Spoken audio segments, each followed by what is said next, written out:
we share our screen to get our presentation started. So sorry about the technical difficulties. It's not okay. So we are here for 3 hours, and I would suggest making sure you have something to drink and maybe some snacks. And let's make sure everything looks good. All right, hopefully you can see my screen and hopefully you can hear me as well. Can everyone hear me? Yes, thank you, Marianne. You are wonderful. Okay, let's do this then. If you are not already following Fiveable, make sure you go to your socials and follow Fiveable at Think Fiveable. Yes, hi. We're going to do introductions in just a minute here.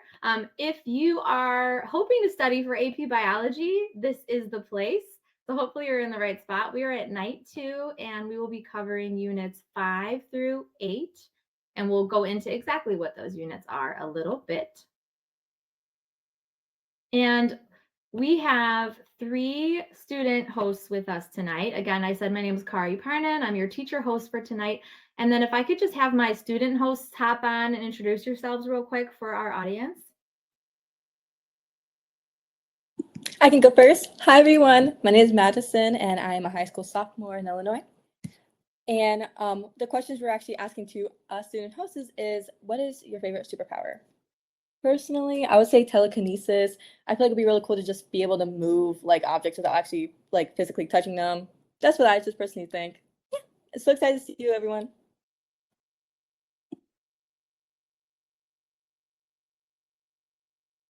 Hey everyone, I'm Samhita. I'm a high school senior from Texas. And I would say my favorite superpower would be time travel. Hey everyone, I'm Jeffrey, and I'm from Minnesota, and I'm a sophomore in high school. And my favorite superpower is invisibility, I guess, because it's more freedom. I don't know. Awesome, love it. I didn't even think about the answer to this question, so I'm going to have to get back to everybody, but it's a good question. Thank you for introducing yourselves. I'm so excited that we have student hosts. They're going to be here helping present with me tonight. They're going to be watching the chat. They're going to be looking at the Q&A. So right now I'd like to point out, I know a lot of you are already in the chat. That's probably the default setting, but there's also right below the chat button on the right side of your screen, there's a question mark symbol. So that is where you can ask specific questions. And then throughout the night, if you see someone else ask a question similar to it, you can vote up on it so that it becomes more likely to be answered. And then if there's anything we don't get to tonight in terms of answering your questions, we will build them into the next 2 evenings' presentations. So we'll look at, hey, everyone's really freaking out about this one topic. We should really cover a little bit more tomorrow night. So use the Q&A, and then our student hosts will be monitoring both of those for you. Our Cram schedule right here, May 5th was yesterday. So if you didn't catch that, there's a little green bar at the bottom of your screen that has the AP Bio Cram Hub. So that's where you would find slides and replays in the review packet that we made for you. And then tonight, again, is May 6th, units 5 through 8. We're going to be covering genetics, evolution, and ecology. Tomorrow night is going to be science practices 1 through 3. And I'll be covering that with you. So I'm really excited about that. And then May 8th will be practices 4 through 6. So the math stuff, the graphing, the drawing conclusions. And then May 9th will be the grand finale where our student hosts will be taking it over and covering units 1 through 8, giving you their test taking strategies. And we'll probably also cover some Q&A moments as well. This is our official agenda for tonight. So we're going to do a quick welcome and check-in. I'll give you an overview of the 4 units we'll cover. And then as it says there, we're going to cover each one at a time. We'll have a short break in between each unit because we're going to be here for 3 hours. And I'm a human and you're a human. And for sure, we need to stand up and take a break, make sure we have some water and some snacks and just, give our brains a minute because I know this is tough content. Okay, Madison, do you want to jump in and talk about how to make the most of a cram finale? Yes. So now you may be wondering, after the first day of your cram session, how can you make the most of these cram finales? The first thing will be taking notes. We believe that active listening is very important throughout these cram sessions as we're giving you a load of information. However, we do not expect you guys or recommend to you guys to write down everything. That can end up with you actually not attaining as much information as you would have by just active listening throughout the session. And also, besides the Fiveable community, the Cram Hub provides so much resources for you. We have slides, review packets, and replays just for you guys. So be sure to follow along by looking at these resources as well as our replays if you have missed some of the sessions. And we also have a group chat that can be used for sharing tips, tricks, and participating when we ask questions. And lastly, we do have a Q&A tab, like Ms. Kari said, and be sure that if you guys have any questions, be sure to look at it first at the Q&A tab to see if your question was answered or has been asked already. And yes, we'll be taking breaks. We'll be taking breaks throughout the units, so do not fret. Mhm.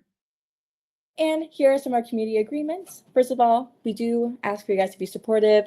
While Fiveable is interested in having an engaging community, we also seek for a supportive and kind community. So let's lift each other up throughout this hard time of understanding all these terms and understanding all these types of topics we'll be learning today. Next, be patient. Some of you guys are very interested in just grinding throughout all the units. However, we are very interested in just laying out some info without giving you too much pressure for the upcoming exam. So we do have 5 nights. And if you have missed any, once again, you're more than able to look at the replays. And lastly, like I said before, be kind. Besides the support of the community, we are asking for a community full of kindness and not really bringing much negativity. So we do recommend having a positive community throughout this time being. Before we get started, you guys have a chance to win $100 by sharing your own cram experience on Instagram or TikTok by using the hashtag FiveableCram and tagging @ThinkFiveable in the post or caption. You are able to be selected as a winner throughout the 2 weeks of cram finals and winning $100 by making us laugh or getting a ton of views and influence. All right, thanks, Madison. Appreciate that. So I'll give you a second. Just look at your screen if you want to take a picture of that slide so you don't forget to try to win $100. You never know. So take a picture of it with the directions and maybe do that while you're watching tonight or after the cram or at some point in the next few days. So I'll give you a second to take a picture. Wonderful. All right. It's 7:12 and it looks like we have a really good group of students here. We have about 250 students joining us. And I just wanted to give you an introduction about me. My name is Kari Parnan. I really hope some of my students are attending since I told them to. So hopefully they're active in the chat and happy to spend the time with them as well as you. I have 3 little kids. They're actually older than that picture, but I couldn't find another picture of the whole family. We live in Michigan, West Michigan to be exact. So it is 7:12 here. I know that it's not 7:12 where you live necessarily, but I am a science teacher and originally from Illinois. I went to the University of Illinois at Urbana-Champaign, and I just love, I love science, obviously, but I'm really excited. I love live teaching. I've been with Fiveable for several years, and I'm just loving this new way of having students also helping because they can engage you in different ways that maybe, I couldn't. So I'm really excited about that. All right, Madison, ready? Perfect. So let's get started by asking you guys, where are you guys joining us from? Be sure to let us know in the chat.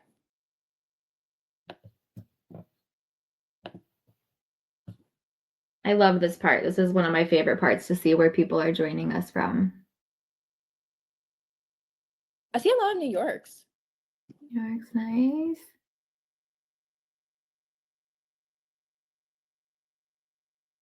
Oh my gosh, it's so many. It's so fast. 80 messages. Holy moly. Canada, Michigan, let's go. Okay, I love it. I love it. Great. Let's move on to the next slide as we keep continuing and adding comments to the chat. But we're going to move on to our next question. Respond to the poll that is below the Q&A section, and it'll be asking you, which topic do you feel most confident in throughout the AP Biology course? So I'm gonna actually answer this for myself as I see the poll coming up. Personally, I was really confident in regulation of gene expression. I believe based on my class, did a lot of projects and activities and more specifically group activities on this unit. I feel like I was more confident, but I actually want to ask Hamita, our other student host today, on actually her answer for this question. For me, it's definitely evolution. It's my favorite topic, and I feel like it was pretty easy. I agree. That was always my favorite too. Based on some of the answers to this poll, it's looking like regulation of gene expression is our area where we feel least confident. So I want you all to know we are going to focus on that tonight. We're going to focus on it all, but as always, if there's anything we're not quite digging into that you just really, really need help with, make sure you put that in the Q&A so that we can create something that will be especially helpful for you in our next live stream. Great. So we're going to go quickly show you an overview of tonight for units 5 to 8.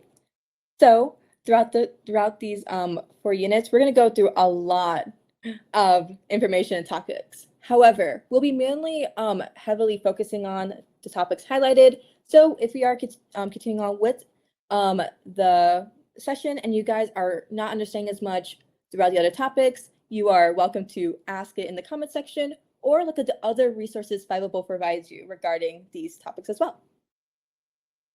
Now, without further ado, I will move it over to Samita to introduce our first unit we'll be discussing, which is hereditary.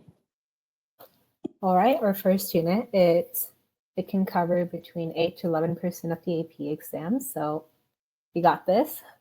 And these are the skills that will mainly be addressed in nights 3 and 4. But just check if you know of these skills, and if you need more practice, you can always go back and relearn it. And so we won't be going through all of the vocabulary right now, but if you all see something that you know of, then you're good to go. But if you see something that feels a bit confusing or you're still iffy on it, then it's a good idea to go back and review it.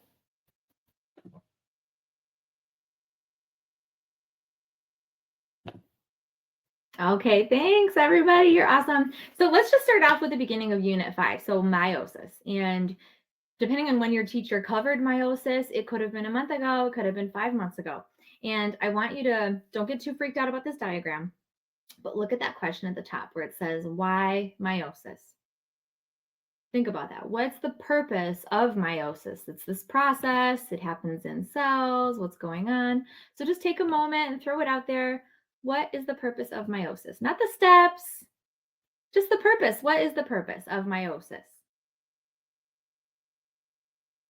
Okay, I'm seeing some genetic diversity in reproduction.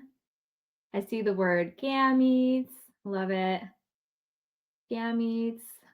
Okay, good, good, good. So yes, absolutely. I love all of your answers. Oh, genetic diversity. Yes, we're going to get to that. Excellent, excellent. So meiosis, and again, you can't really see in this diagram. It's pretty small, and we're not going to go through all the steps of meiosis because honestly, according to the College Board, that's not something you need to know. You don't need to know the steps of meiosis. You likely were taught all the steps of meiosis so that you could track those moments where really important things happen. And I'm going to talk about that right now. So I believe in the review packet, there's a chart for mitosis versus meiosis. And this is one of the things that you definitely need to know. So mitosis is different than meiosis.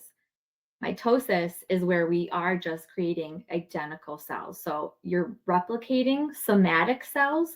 Somatic means body cells or non-sex cells, okay? So any other cell in a body that are not related to reproduction, like sperm and egg, okay? Mitosis is also where we see asexual reproduction, right? Because if something is reproducing asexually, they don't need gametes. So just like a bacteria can just double its DNA and split in two, that binary fission thing, remember? That is going to be mitosis as well. For us, it's happening when we get a cut, right? Or when we're growing, right? We need to make new cells. Meiosis, all right, here are the clear differences. We're creating gametes, which means sex cells. And then we are also creating haploid cells. They have half the DNA, half the chromosomes, not like it's randomly cut in half, right? So instead of being 2 copies of every chromosome, we now have just 1 copy of every chromosome. And then the other important thing to make sure you know is that daughter cells are genetically unique, right? So it's not going to be a blueprint. It's not going to be a carbon copy. It's not perfect DNA replication, right? That's happening in mitosis. They should actually be unique. So that is important as well. One of you in the chat talked about meiosis generating genetic diversity. So I just want you to think, well, how? Right? Yeah, it's making 4 cells, but well, aren't they just the DNA cutting it? What is happening to make genetic diversity? And you can either answer in the chat or you can just think about it.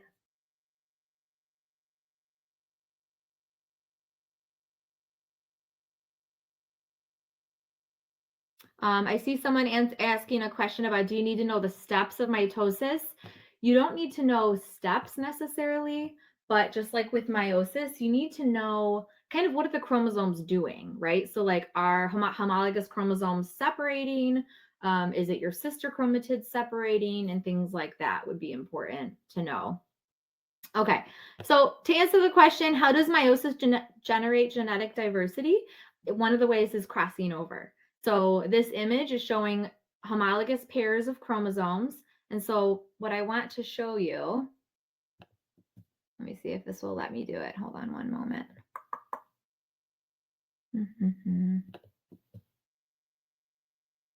Okay, it's not going to let me do my little pointer. But the blue chromosome and the red chromosome, those are representing maternal and paternal chromosomes. So if you remember karyotyping and you looked at the human set of chromosomes 1 through 23, right? There were 2 number 1s, 2 number 2s, 2 number 3s, so on and so forth. So these are that same thing. This would be like 2 of chromosome 1 next to each other. The reason why it looks like a butterfly is that it has already replicated, right? So that whole blue thing is a duplicate, right? So you've got the little butterfly wings, right? They're sister chromatids. They are identical. But the homologous chromosomes from maternal and paternal cross over, and then you get a completely different set of alleles, right? You might have a dominant allele crossed over with a recessive allele. And so we're kind of changing up the possibilities of what traits are possible for the next generation. The other way that genetic diversity happens is through independent assortment. And what that basically says, if you can look at this picture, it's how the homologous pairs line up during metaphase at the metaphase plate. The first one is showing all blue on the left, all red on the right. And then all the other ones are the different combinations. And this is just for something with 3 sets of chromosomes, or 3 chromosomes, not 3 sets, 3 chromosomes. And even just from this small section, there's 8 possibilities here.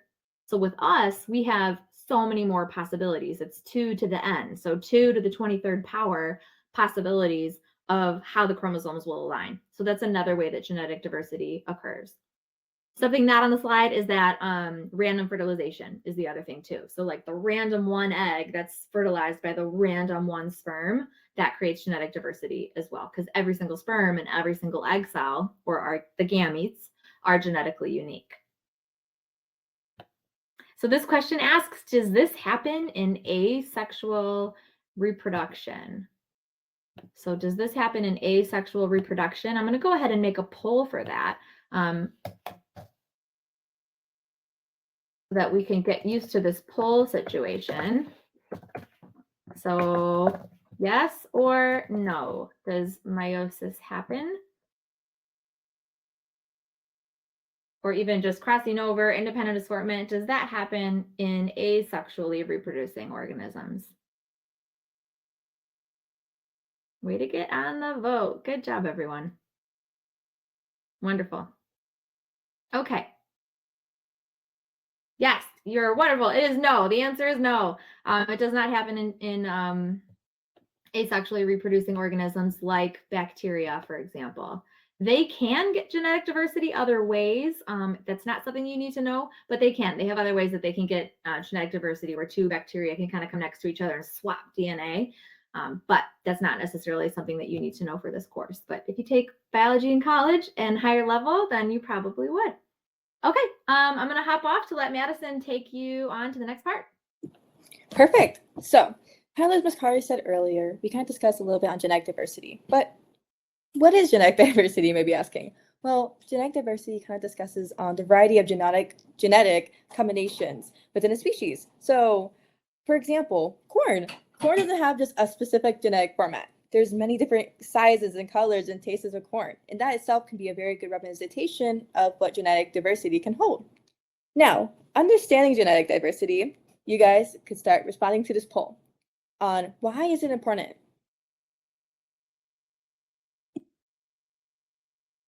Poll's coming. Sorry. There we go.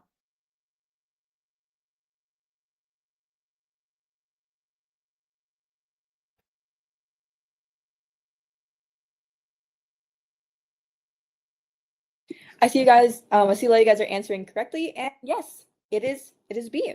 It allows for species to be resilient to environmental changes. So, kind of following with what Ms. Kari is discussing on mitosis and like the cell divisions, mistakes do happen. And if a spinal fiber does break and does not separate the sister chromatids, do you guys know what that is called?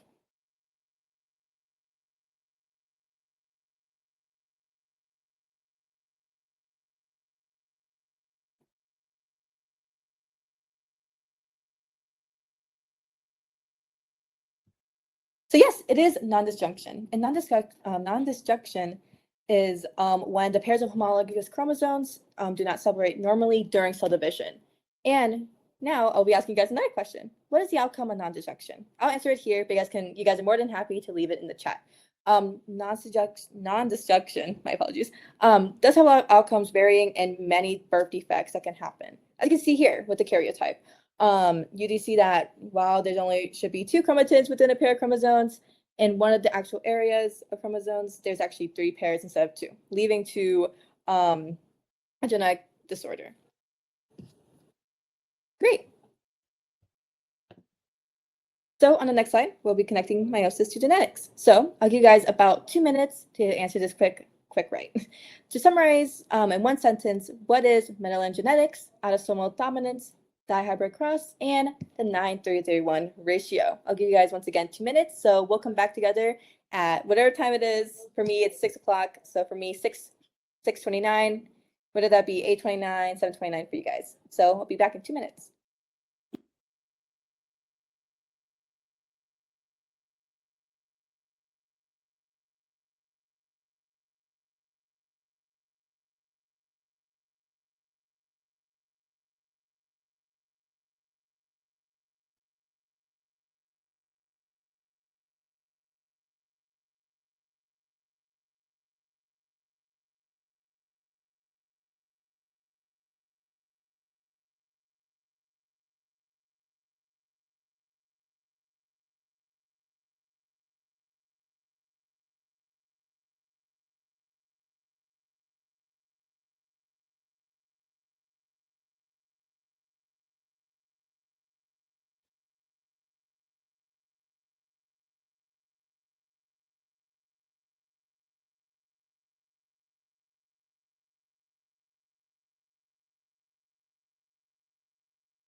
Great. I'll go now quickly summarize the sentences. So Mendelian genetics is the pattern of inheritance explained by George Mendel that actually used pea plants for his theory, which if you guys were wondering why he did use pea plants, that was actually because they're more easier to actually be moved, and they were not as difficult to manage as it would be with other specific plants. And further, the genetics actually discusses on the patterns of how traits are passed on from parents to offspring. Next, autosomal dominance is where and the traits are passed down from the parent to the child. So at least for a gene located in a non-sex chromosome. Next, dihybrid crosses are genetic crosses that are between two individuals with two traits controlled by two genes. For example, you see here on the left, there's a chart showing the actual like Punnett square, which is the cross between two individuals with two traits controlled by two genes. So it's between two Ps. However, it is varied between its size and color. And instead, a monohybrid cross would then be just two specific traits. A specific trait instead. So for this case, it would just be either the sizes of the Ps or the color. And lastly, the 9:3:1 ratio is the phenotypic frequencies predicted in some dihybrid crosses. Okay, thanks, Madison. Let me just try to get myself back down over here. Could someone do that for me? Move my... Thank you. Okay. All right, thank you so much, Madison. I know this is big stuff, it's heavy stuff, but I want to let you all know you're doing so well. I love how active you're being. You're answering the polls, you're asking good questions. I'm already looking at the Q&A. So just know that the fact that you're here, it is Saturday night, and you are choosing to be here right now, that's huge. And the exam's not till Wednesday, right? And the fact that you're here, you are going to pick up some stuff, and you are going to feel more confident that you took this time and you made this happen for yourself. So just be really proud of yourself for even being here tonight. And again, just some reminders, you know, you are in charge of your own brain, and you know when you need a break, you know when you're distracted and maybe something's distracting you, and you know to put that away. But I'm so happy that you're all here, and I'm so proud and so excited to, like, I would love to just know how the exam goes for you on Wednesday. So anyway, real quick practice thought. I don't think that there's a poll for this, and no need to write about it in the chat, but if we're talking about pea pods being inherited through autosomal dominance, autosomal just means that it is on non-sex chromosomes, so not the X's or the Y. Okay, so if it's inherited through autosomal dominance, and green variation is dominant to yellow, we have this cross of a green and a yellow plant, and their offspring, we have 13 green and 15 yellow. So just think for a moment, what were the parent genotypes? So it's one trait, two variations, green or yellow. So take a moment and just think about that.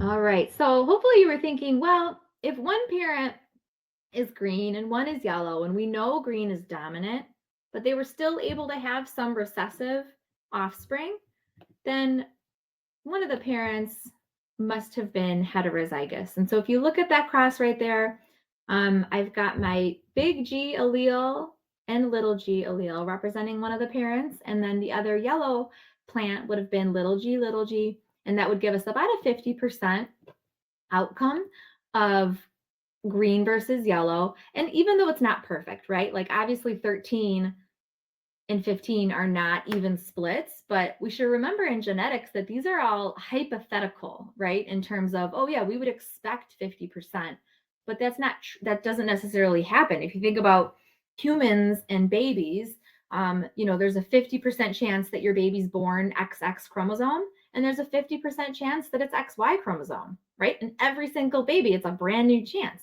I know my sister had 3 daughters in a row until she had a baby born XY.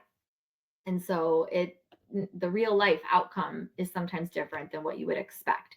So there I just wrote, each parent must have at least one recessive allele for an offspring to also show the recessive phenotype. And remember, phenotype just means that physical trait that we are seeing, whereas the genotype is going to be what alleles are we talking about. So the parent alleles or genotype are shown there as well, heterozygous by homozygous recessive. Okay, so this one right here is talking about expected versus observed ratios. You'll get more into this in 2 nights where you do a little bit more math, but I just wanted to talk you through it. So if we do a dihybrid cross, that means dihybrid, meaning we're looking at two traits. We're looking at fur color and then also fur texture, so rough or smooth. And what I want you to think about, and we're not going to go like give you a bunch of time to solve this. I want you to think about how you would solve this. Think about big B, little big R, little r. And then the other parent is big B, big R, little r. I'm curious to see how you would solve this because there are two possibilities and they're both right.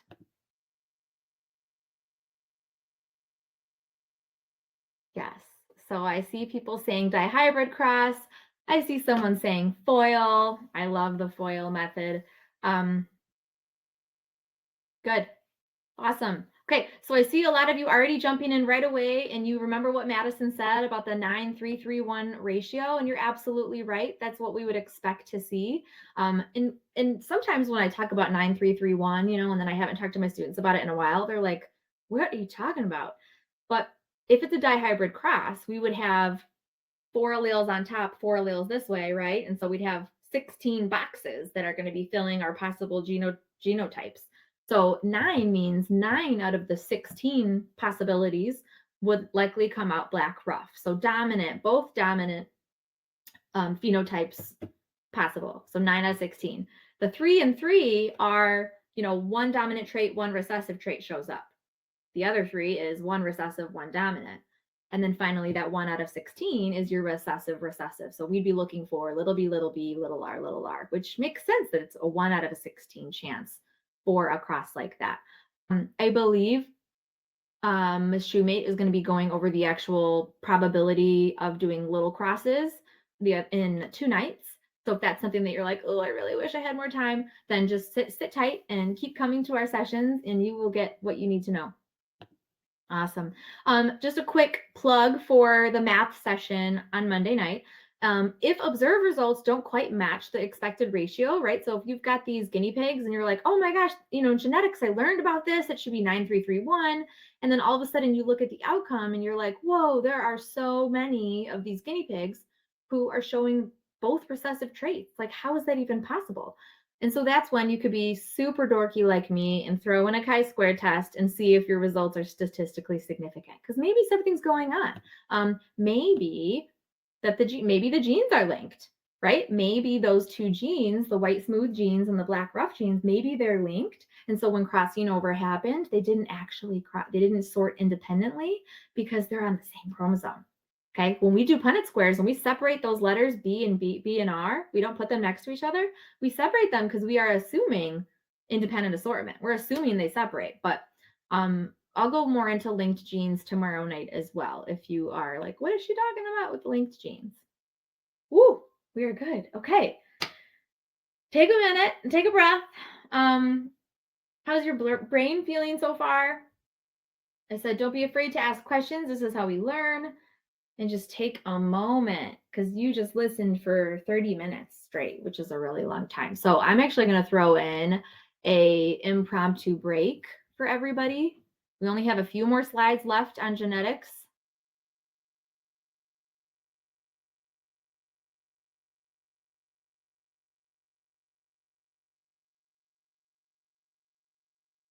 So just take a moment, take a little breath.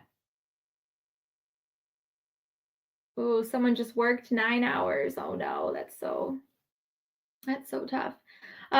So Liliana, chi-square is going to be covered in 2 nights. So not tomorrow night, but the next night.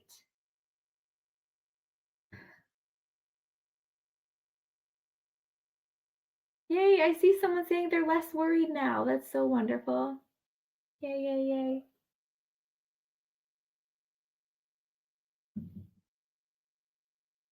Hardy Weinberg, the math section of it will be covered on night 4 as well.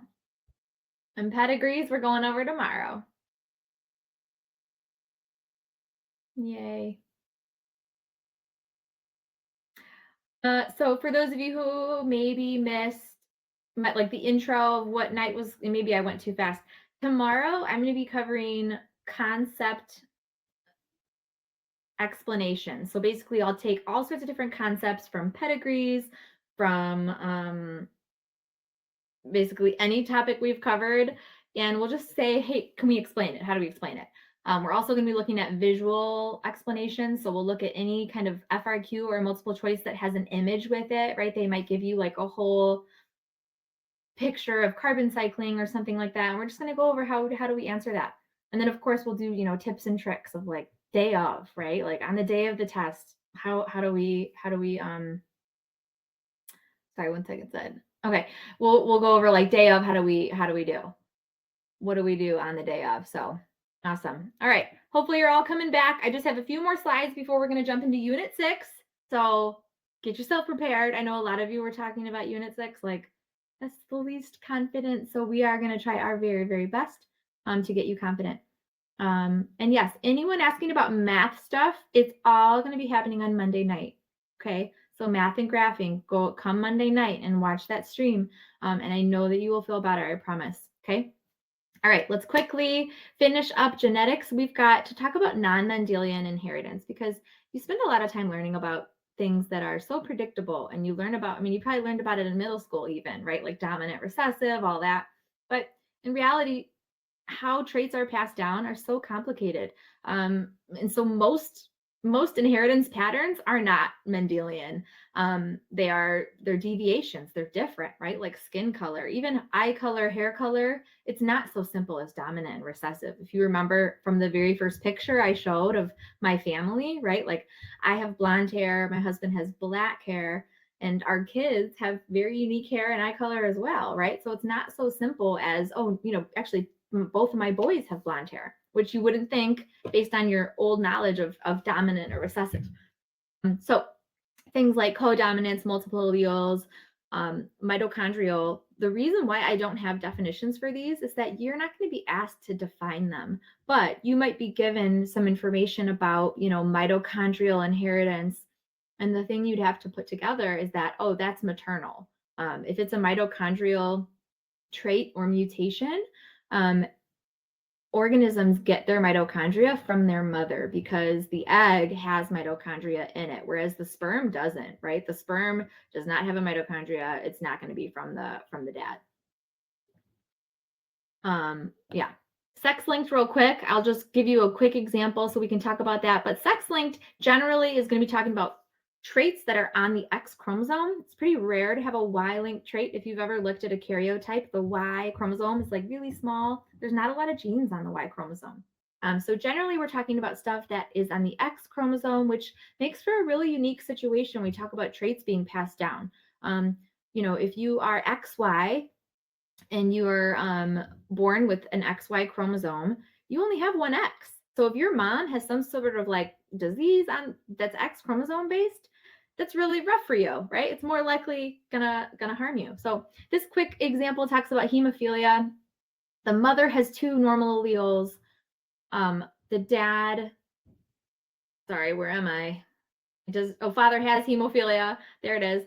So because it mentioned in this slide that hemophilia is a sex-linked recessive disorder, that means to have the disorder, you'd have that recessive allele. And as male, you only have one X chromosome. So if there's one X little h, then you have it. So if we look here, what are the probabilities of the sons getting it? You can see right there, thankfully, because mom had 2 non-hemophilia or normal alleles, her sons only got their X allele, X chromosomes from her. So there's actually a 0% chance that this family does have hemophilia. We could do a whole pedigree on the next generation, right? Because now the daughter's a carrier, so she could potentially pass on her chromosomes to her son. Alrighty, yay. So now we are gonna do some practice questions. So I'm gonna share a different screen with you. We're doing something different. So just give me a moment. We have some practice questions for you. So get your phone out because you're gonna need to take a picture of a QR code. This is the first time I've done this, so hopefully it is okay. All right. Nope, we need a Chrome tab. All right, so this is just going to be covering Unit 5 so far.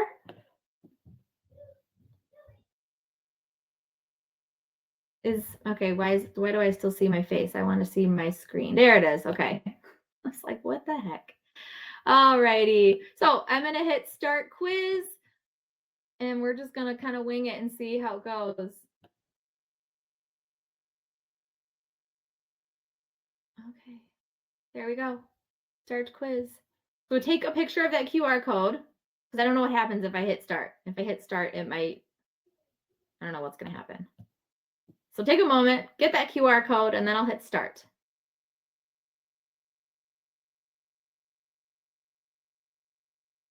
Okay, we'll see. I have 70 of you, 80 of you. Let's go. So once you join, I'll hit start, and then I know we're kind of like running low on time, so I might not have us answer all the questions so that we can get to Unit 6, okay? All right, let's see what happens.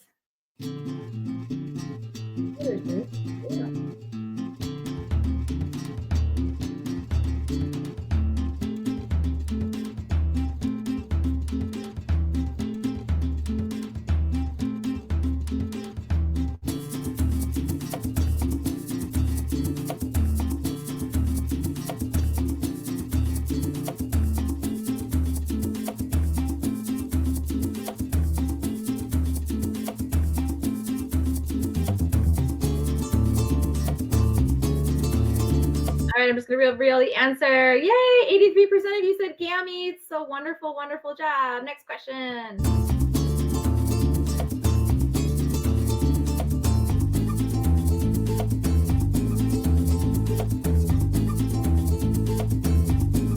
Go ahead and try question 2.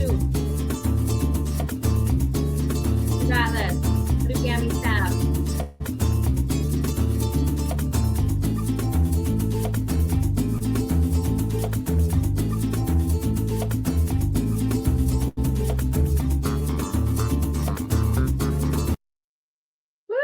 Haploid chromosomes, good job. Awesome, awesome.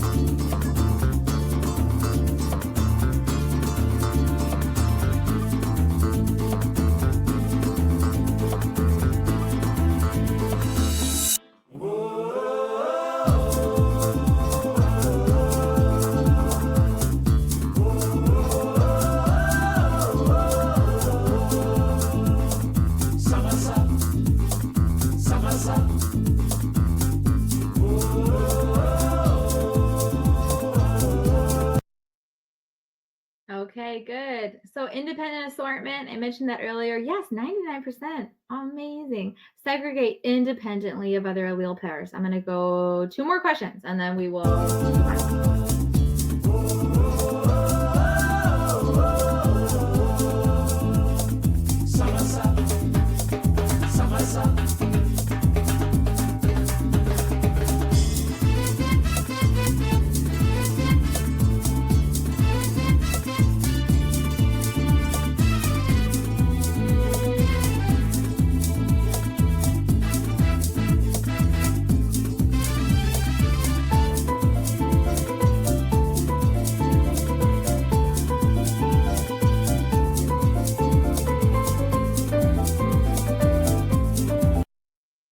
Wonderful. Increased genetic variation. Amazing job. We'll do 1 more and then we'll move on to Unit 6.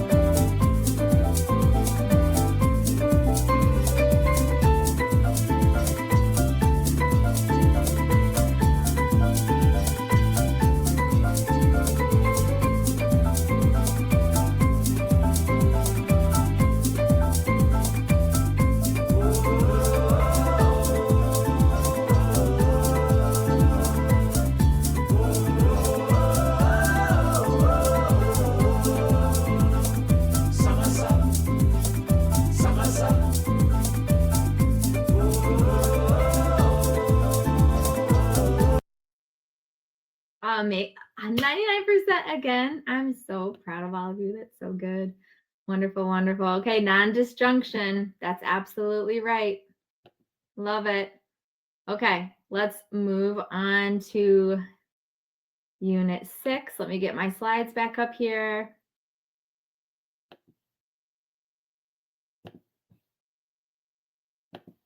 And since we kind of took a short break a few moments ago, wait a minute.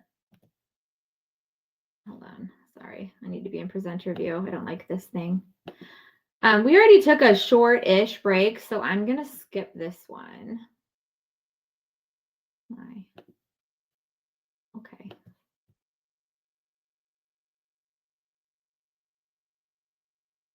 My Google Slides are taking forever. I apologize.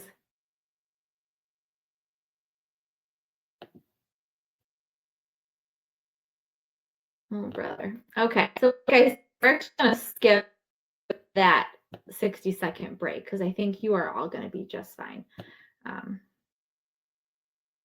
All right. So I'm going to take a little break and hand it over to Sabita. And then if someone wants to move me to the wing, since I don't know how to do that. All right. It's all yours.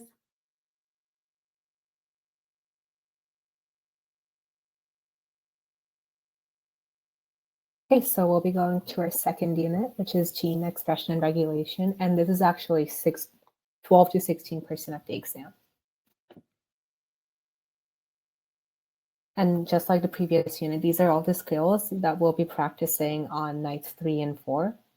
So like I said before, if you know some of these, then good, you're good to go. If you're still feeling a bit iffy or you're not as confident on it, then I strongly suggest that you go back and review it. Yeah, and this is these are the vocabulary for this unit. They usually don't test you on the vocabulary, but it is good to know for just for your understanding.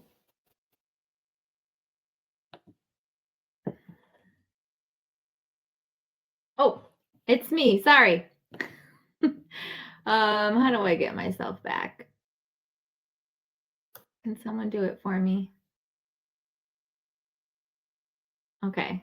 My student host will help me. There we go. Oh, goodness. If my students from Michigan are watching, I hope you're laughing at me right now because you know that I am not the best at these sort of internet things. So anyway, so I thank you so much for my student hosts who can help me. All right, so in Unit 6, these are just kind of the big things, right? DNA replication, protein synthesis, regulation of gene expression, mutations, and biotechnology. Now, because a lot of you are saying this is your, least comfortable, least confident unit, I'm going to go over all that. Okay, so instead of like the other unit where I kind of just chose 1 or 2 big things, we really are going to touch on all these things. Okay, and we're going to do great. So let's start by just knowing DNA structure. I know that Mrs. Shoemate covered this yesterday because DNA is a macromolecule, right? A nucleic acid is a macromolecule. Uh-oh, why did my face get so big? Thank you. So DNA is a macromolecule, but when we think about the structure of DNA, you maybe learned about it in 5th, 6th grade. You learned that it was a double helix. You learned about maybe that it had bases that paired. But here's where I'm going to elevate and ask you a question. How does the structure of DNA compare between prokaryotic cells and eukaryotic cells? So take a moment to think about it. If you're like, what's a prokaryotic cell? What's a eukaryotic cell? That's okay. Prokaryotic cells are going to be your cells that don't have a nucleus, and eukaryotic cells are like you and I. Eukaryotic is like you, and you are a human, and you have, you are a multicellular organism, and you have a nucleus in each of your cells. There are some single cell eukaryotic organisms, just so you know. So don't think that it's just only multicellular. But big picture, the difference between a eukaryotic and a prokaryotic is, well, eukaryotic cells have their nuclei holding the DNA. But what I wrote there is prokaryotics typically have circular chromosomes, like you see in that picture there. And then eukaryotic cells, we have linear chromosomes, right? We've seen them in a karyotype lined up all nice. We have linear chromosomes. They both can contain plasmids, which are just small circular pieces of DNA. And we will talk about bacterial plasmids in a little bit when we get to biotechnology. The other things about DNA structure that should be reviewed if you attended last night is knowing what the building block of DNA is. So this is actually my hand-drawn artistry of the building block of DNA. So just take a moment and tell us, what is that building block of a nucleic acid?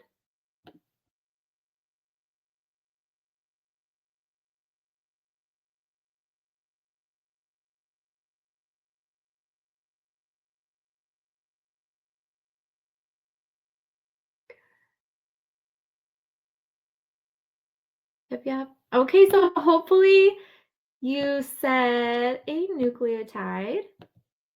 All right, so when I put a little purple box around the one nucleotide, the nucleotide is the building block of the DNA molecule, and it has a phosphate group, a sugar, and a base. And so phosphate, sugar, base. I don't even know how old you all were when the All About That Base song came on. It was popular, but I happened to be teaching AP biology when it was popular. And so I would tell students to kind of sing phosphate, sugar, base, kind of like All About That Base. Because then it just helped them remember that, like, oh, the phosphate's out. I'm kind of, the phosphate and sugar are together because that's your backbone, and then your base is the middle.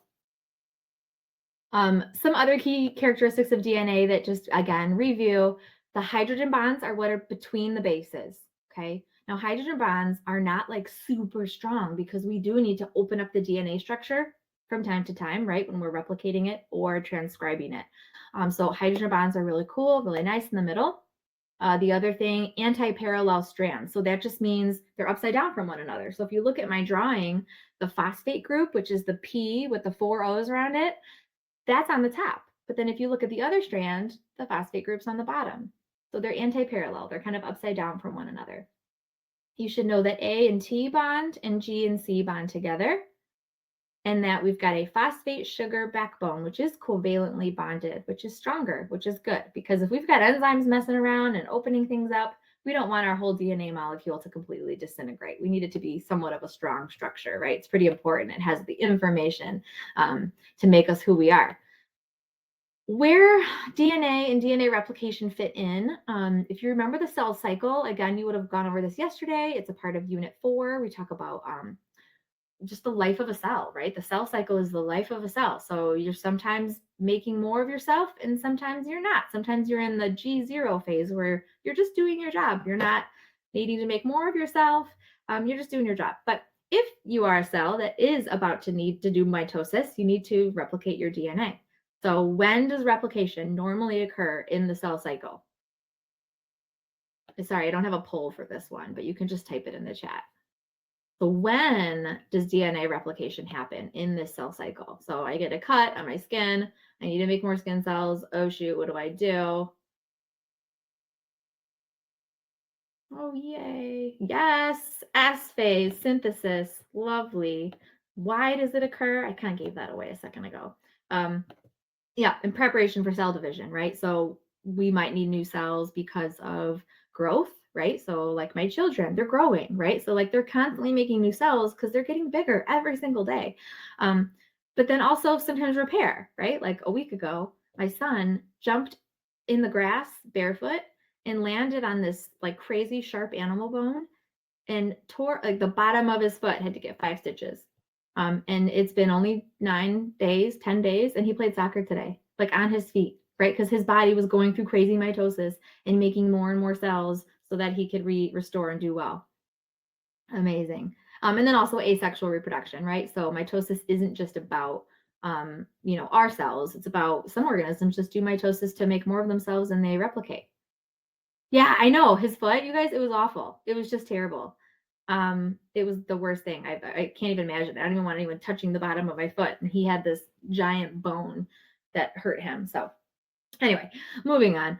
So when we talk about DNA replication, I have really good news for you that you don't need to memorize like the steps of DNA replication, but what you're expected to know is the enzymes and kind of just big picture, right? So I wrote a couple of things here, but knowing that it's replicating in a 5-3 style. So it is going in a specific direction. It can't just start on one end and go on both strands, replicate them. That's why they're going in separate ways, right? Because we go 5-3 this way and 5-3 this way.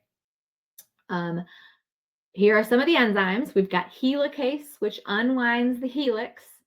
We have topoisomerase, which prevents supercoiling. Because if you think about, like, if you've ever had like a string that is kind of braided, if I were to just start pulling at the string like this, it's going to supercoil at the bottom. Like I always say this to my students about like my hair dryer or my straighteners, they always get really coiled, right? And it's just like a big wiry mess.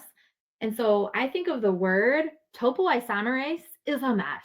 Like as a word, it's a messy word. Topoisomerase, what a mess. Like even just looking at it, it's such a mess.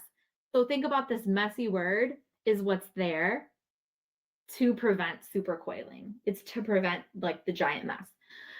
DNA polymerase is an easy one to remember because DNA is in the word and it's polymer, right? ACE. So it's an enzyme that makes polymers, right? Makes DNA into a polymer. And then ligase is the one that's going to be covalently bonding. Thank you. It's 8 o'clock. You're right. You're the best, everybody. Ligase is going to be the one that kind of seals everything up. It's kind of like the glue is what I would tell my students. All right. So I'm going to skip that and have you take a look at this diagram. And I'd like you, oh wait, not yet. The diagram's coming. When we have DNA replicating, you can see the top strand is getting new nucleotides in like a perfect straight line. Like everything's just good to go. And then it's going toward the replication bubble. It's following helicase. Whereas the other one on the bottom is going in the opposite direction, but the bubble keeps opening up to the right. So it's making new nucleotides to the left, and then all of a sudden, new nucleotides to the right are happening. So it's got to hop off, the DNA polymerase does, and it has to keep going over and over and over. So I'm going to make a poll, because you do need to know these words, discontinuous and continuous.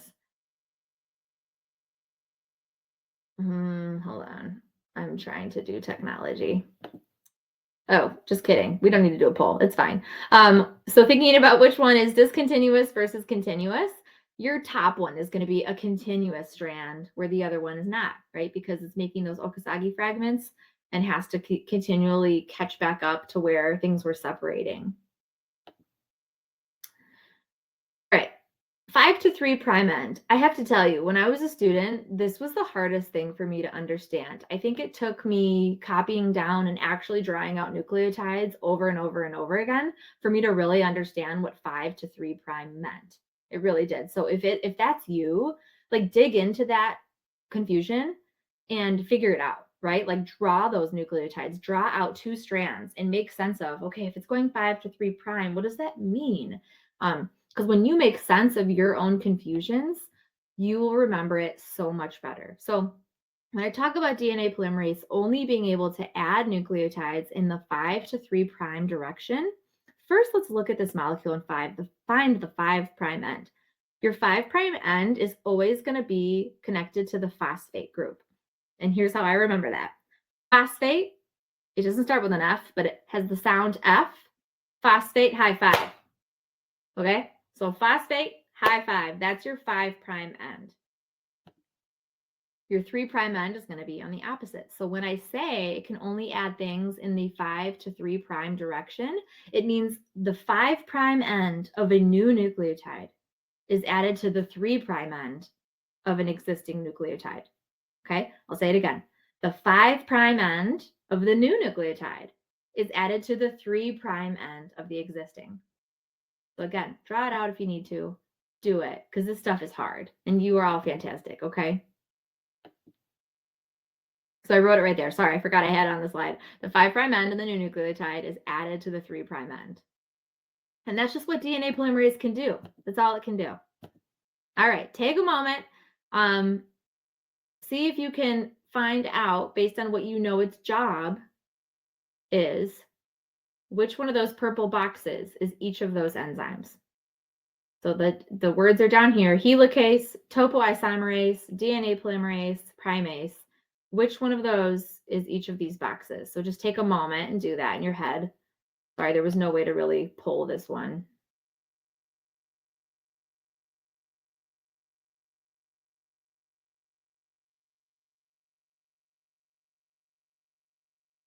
And by the way, if you are taking the AP exam, don't like aggressively clap your hands when you're remembering 5 prime end phosphate.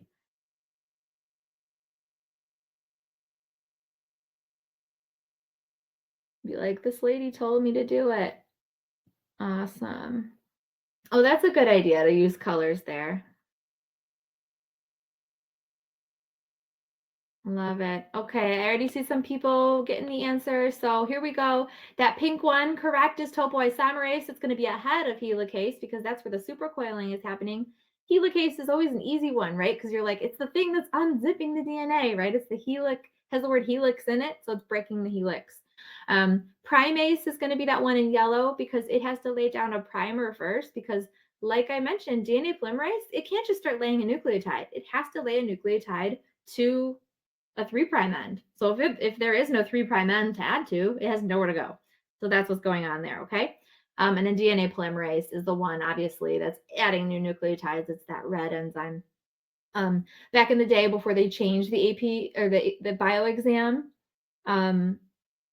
it used to have to memorize all. There were like 3 different types of DNA polymerase, and now you just need to know that there's one. I mean, there are more, but you just need to know the one DNA polymerase in general. So yeah, so again, you do not need to know the difference between DNA polymerase 1 and 2. Okay. Okay. We've got a student host coming up to talk about mutations for you all. So I will be quiet for a moment if they're still here. You ready to do mutations? Awesome. Go ahead.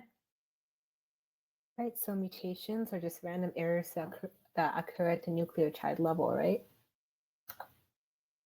So yeah, they could happen at any time, and sometimes mutations are good and sometimes they're bad. It's just force of nature, I guess. So can you identify the sources of errors in this DNA image?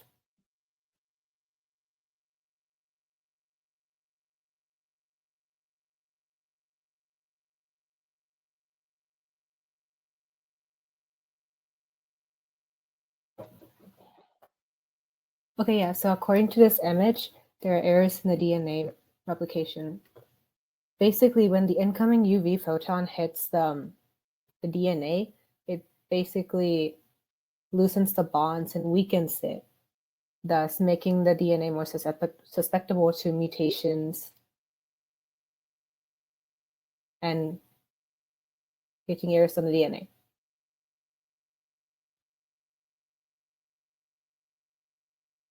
So do all mutations result in a change in phenotype?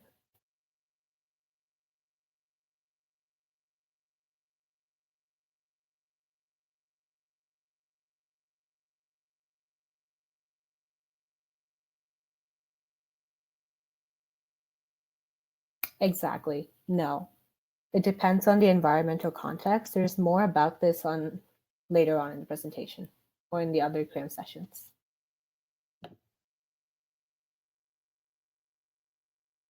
Okay, thank you. Sorry, I forgot how far along you were going. All right, and again, mutations, I know if that's something that you're really struggling with, put it in the Q&A and ask a question, and it is something that we can revisit tomorrow night, because I do have some time in the presentation I've created for tomorrow, because any concept is fair game. And so if it's something that you want to talk about tomorrow, please just let us know. And if mutations is one of them, like, oh my gosh, I need more than one slide on mutations, just again, let us know. Let's move on to protein synthesis. So when I was a student, I remember learning about protein synthesis and I felt like I got it. And then all of a sudden someone said gene expression. And I was like, what's gene expression? And then I realized that gene expression is protein synthesis, right? If I'm making a protein, well, how did that happen? Well, a gene was expressed, right? Gene was transcribed and translated. And then I think a couple years later, someone said something about the central dogma. And yep, that was the same thing. Protein synthesis, DNA to RNA to protein. And so it's just one of those funny things in biology where they just sometimes have 5 different things that mean the exact same thing. I don't know why it is, but it's just something that needs to be said, because I remember as a student being like, what? And then once I stepped back and made sense of it, it made sense. But anyway, so as far as, knowing exactly what transcription and translation are, transcription is when we're going from DNA words to RNA words. And the reason why I'm saying words to words is that it's the same language, really, right? It's the ACTG, and then RNA is ACUG, right? The only difference is that there's no thymine, there's uracil. Translation is different because it's RNA words to amino acid language. It's not the same thing. It's not just a nucleotide anymore, right? It's not nucleotide to nucleotide. It's nucleotide to something completely different, a molecule called an amino acid, which is your building block for proteins. The exception to that rule, when we talk about transcription, is that some viruses with an RNA genome do this backwards because they have an RNA genome. Their genome is RNA. And so they actually go from RNA to DNA using an enzyme called reverse transcriptase. If that's something you've never heard before, totally okay. It's just an illustrative example that's used within this curriculum, but it's just something to be aware of. All right. I'm going to ask this again because this is something that I also struggled with as a student, where it seemed like every topic could come back to eukaryotic cells and prokaryotic cells. So as you're learning biology, just keep asking yourself, like, is it the same in eukaryotic and prokaryotic? Because they love asking that kind of stuff on this test because it's such a minute detail, but it's like really consistent throughout the year that like we're talking about living things, but eukaryotic cells are completely different than prokaryotic, right? Because they don't have a nucleus. So with that said, where does transcription take place and translation take place in a eukaryotic cell that has nucleus and a prokaryotic cell that doesn't? Take a moment, think about it. You don't have to answer, but you can if you want to. I'm going over so many FRQs tomorrow. Tomorrow is going to be FRQ City.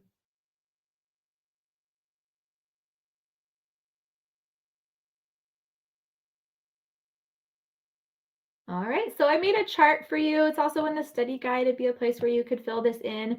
But eukaryotic versus prokaryotic. Prokarya is easy. They don't have a nucleus. So guess where it's all happening? In the cytoplasm, right? It's just, that's where it's all happening all at once. Whereas eukaryotic, we start transcription, or we do all of transcription in the nucleus, because if you think about it, like DNA is so precious and we have to protect it. And so it's in the nucleus. It's stored in a really safe place. When the RNA message is made, that can then leave and go into the cytoplasm and go to the ribosome. All right. You're all doing so well. I know this is hard stuff. DNA replication's big. DNA structure's big. Madison's going to take you through the beginning of transcription. So whenever you're ready, Madison. Perfect. Great. So I'm going to go quick on transcription. So transcription, my apologies. Transcription mainly has three parts: initiation, elongation, and termination. So initiation begins where RNA polymerase unbinds the two DNA strands, so no longer being formed as a double helix. And this begins with the promoter. And the promoter is the DNA sequence that actually starts RNA polymerase and starting that pre-RNA strand. We move later on to elongation, where the pre-MNR strand will go to the opposite side of the template strand, and it will actually develop a longer pre-RNA strand of codons. And codons are the three bases of nucleotides that actually later on form an amino acid. And with that, it will continue producing until it hits the terminator, which is where we move on to the termination stage. And the terminator is the DNA sequence that actually stops the RNA polymerase from further transcribing the DNA strands. And therefore, at the end, polymerase will just stop working, and pre-RNA strand will then come out and go outside the nuclear envelope to further be changed, modified, and become polypeptide chains that will then become a protein.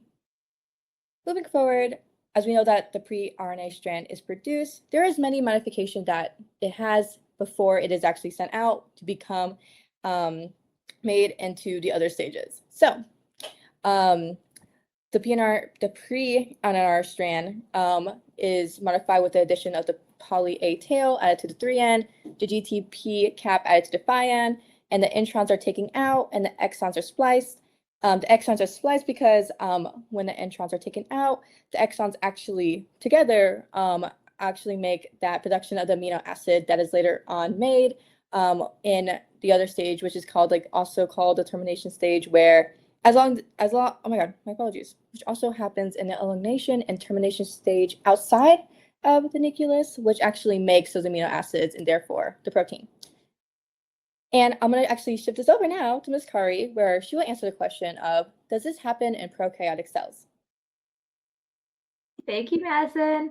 All right. That was a lot of information, right? Transcription and post-transcriptional modifications. Man, you probably learned that in an entire week of school, okay? but we're just helping you through this. We've got this. So does this happen in prokaryotic cells? I put a poll up for you.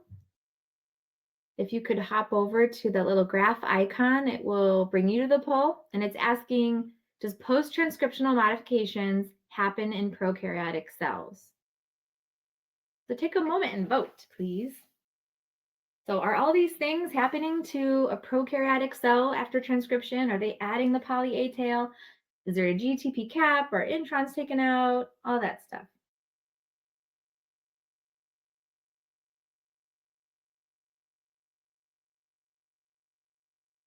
Thank you for your participation. We've got about 80% of you saying no, and I would agree with you. This does not happen in prokaryotic cells.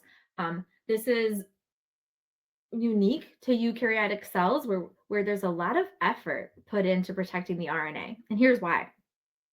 The reason for putting a poly A tail of a bunch of A bases and putting this cap on those first two bullet points there, those addition to your RNA molecule is to protect it from degradation. And what I mean by degradation is breakdown, because once you're in the cytoplasm, that RNA is subject to breakdown from all sorts of things in the cytoplasm. It's not like it's taking a clean highway out to the ribosome, right? It has to travel in the cytoplasm and go to the ribosome and to be translated. So all of those things are there to protect it from cytoplasmic enzymes. Whereas someone in the chat mentioned how in a bacteria or prokaryotic cell, it's transcribing and translating like right at the same time, pretty much, right? So they don't need those modifications like a eukaryotic cell would. So really, really good job, everybody. All right, translation. Go ahead, Madison. Great. And actually, guys, I am so sorry. I did talk really fast, so my sincere apologies on rambling a lot within the other two slides. However, I'm more than happy to explain a bit more of what I have talked about in the recent two slides in the chat, as well as the student host can also help out in the chat as well. So we move forward within translation, and the actual picture is showing the instance where when the pre-RNA strand is modified, it actually goes within ribose. So ribose goes on top of the pre-RNA strand. And with that, excuse me, the codons are translated, and therefore that produces many polypeptide-like acids. It makes many amino acids, which therefore becomes a polypeptide chain. And later on, the next slide kind of show you how it becomes a protein. However, once again, it occurs on ribosomes in the cytoplasm. And I'm going to ask you guys. Oops. Oh, actually, sadly, I was actually going to ask. It's fine, no worries. I was going to ask you guys where exactly does this occur on which ER, but it is the rough ER in eukaryotics. And yeah, within these, we have discussed the 3 steps, which is innation, elongation, and termination. However, some defining features are that actually, for this process to happen, similar to the similar discussion at the start of transcription, it starts with the promoter. So it starts at the start codon, which is also known as a promoter that initiates the start of these polypeptide chains being made. And once again, mRNA is read in triplets, which is known as a codon, which I've said before is the 3 nucleotide bases that actually produce amino acids. And tRNA brings the correct codon to the ribosome. And lastly, similar to what I said earlier in transcription, the process will continue further making that polypeptide chain until it has a stop codon, which is kind of similar to a terminator where it'll just stop that polypeptide chain from making. And the release factor, which is actually a specific protein, will go on and end that process from happening. So next, we'll show actually a codon chart, and codon charts are really helpful in actually knowing which amino acid is being produced per codon. So I will be asking you guys, looking at the chart, which amino acid would be brought to ribosome for the codon that has CUC?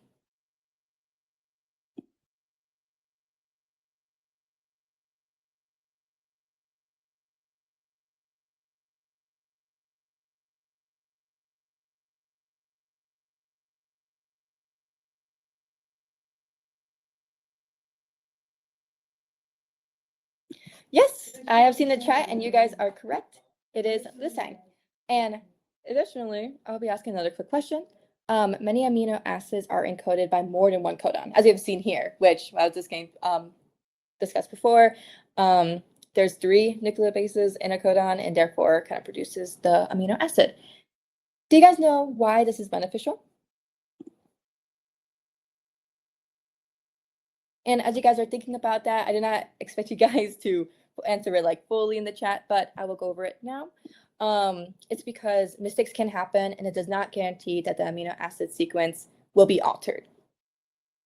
And like I said before, the next slide kind of actually details on after translation. So after the polypeptide chain is made, which you see here, it is only made on its primary structure, which is just the chains of the amino acids.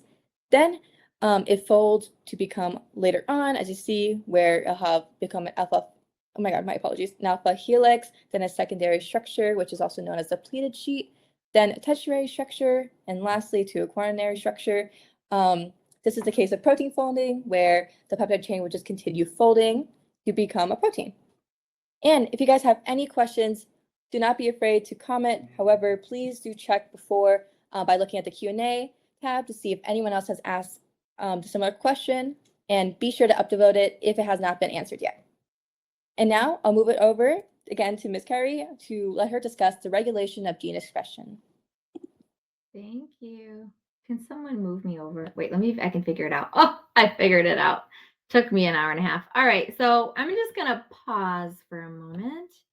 I'm gonna stop sharing my screen so we can have a little second to like calm down. Unit 6 is so hard, right? It is very hard. Transcription, translation, and all the microbiology. It's just hard. We can't see it. So what I want to help you with before we take a few minute break is something that I tell my students to do. And so if they're watching, they're going to be rolling their eyes at me, but I think they love it. When you're dealing with a difficult topic, I would draw out your current understanding of it, right? So instead of trying to look at a really complicated diagram, right? Like draw out, like I would draw for myself a DNA molecule and be like, all right, what do I know about transcription, right? And maybe I'd write like a pretend sequence and I'd say, okay, there's my gene. Transcription is just getting this into RNA language, right? And so maybe I would draw, okay, A becomes U, C becomes G, T becomes A, blah, blah, blah, right? And maybe I'd label all this stuff, right? Maybe I'd make a little note saying that this is happening in the nucleus, okay, in a eukaryotic cell.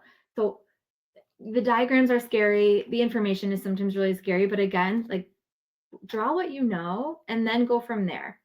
Yeah, I see someone saying use fun colored pens, right? So doing all sorts of things like that.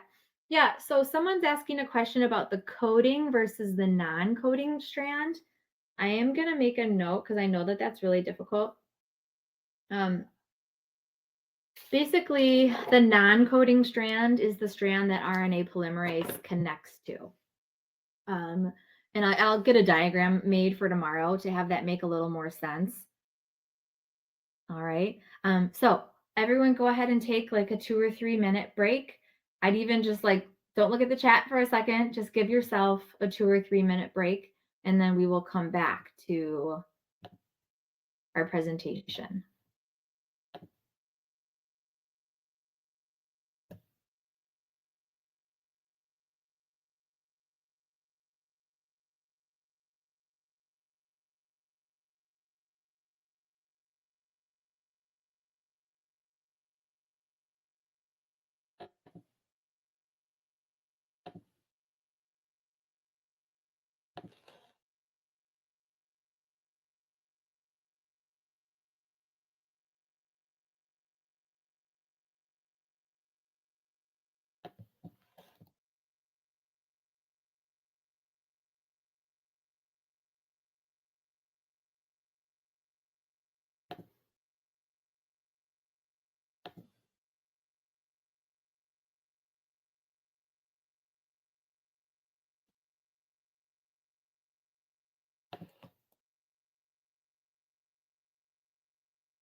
All right, I think that was about 2 or 3 minutes. So hopefully we were able to get something to drink and have a snack or go to the bathroom. And again, if you're feeling overwhelmed, just step away. It's totally okay. Again, I'm so just proud of you for being here and on a Saturday night and committing yourself to reviewing AP Bio, right? To do well on Wednesday. And again, it's just one test in your life and you're going to take it and you're going to answer questions, but it's not going to make or break your entire life's trajectory. Okay. But the fact that you're here is huge. And if there's any topic in particular where you are it's a major cause of stress for you, it's okay to let it go. You know what I mean? Like at this point, it's okay to know that it's not the majority of the test. It might be 2 questions. So give yourself permission to let that topic go and say, you know what, I tried my best. It's just stressing me out, and focus on something else. Okay. All right. You can tell I like to give pep talks. I bet it's pretty funny. All right, let's keep going here.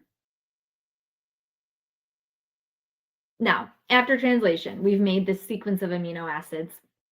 And if you remember from unit 1 that Mrs. Shoemate covered yesterday, you should have learned about protein folding a little bit.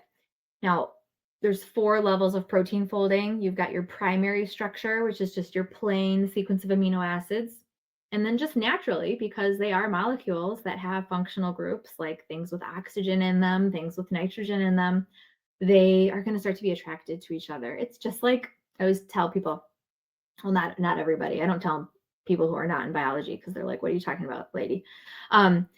If you put a bunch of people in a room, certain people are going to gravitate toward each other. It might be, 2 people know each other from a class they took, or it might be, hey, you're related to my best friend or something like that. And so naturally, people make connections and they'll kind of clump together in a room. And that's how protein folding is for me. You've got this strand of amino acids and they begin to interact with each other. And as they interact, they will eventually reach a 3D structure where then it is a functional protein. So not every protein reaches the quaternary structure, which is that 4th level. The quaternary structure is when you've got 2 or more polypeptides, which polypeptide is just a fancy term for a protein strand. Quaternary means you have more than one subunit that were made separately. So like hemoglobin is an example where you can't just have one hemoglobin. You need to have 4 subunits in order for it to be its functioning protein.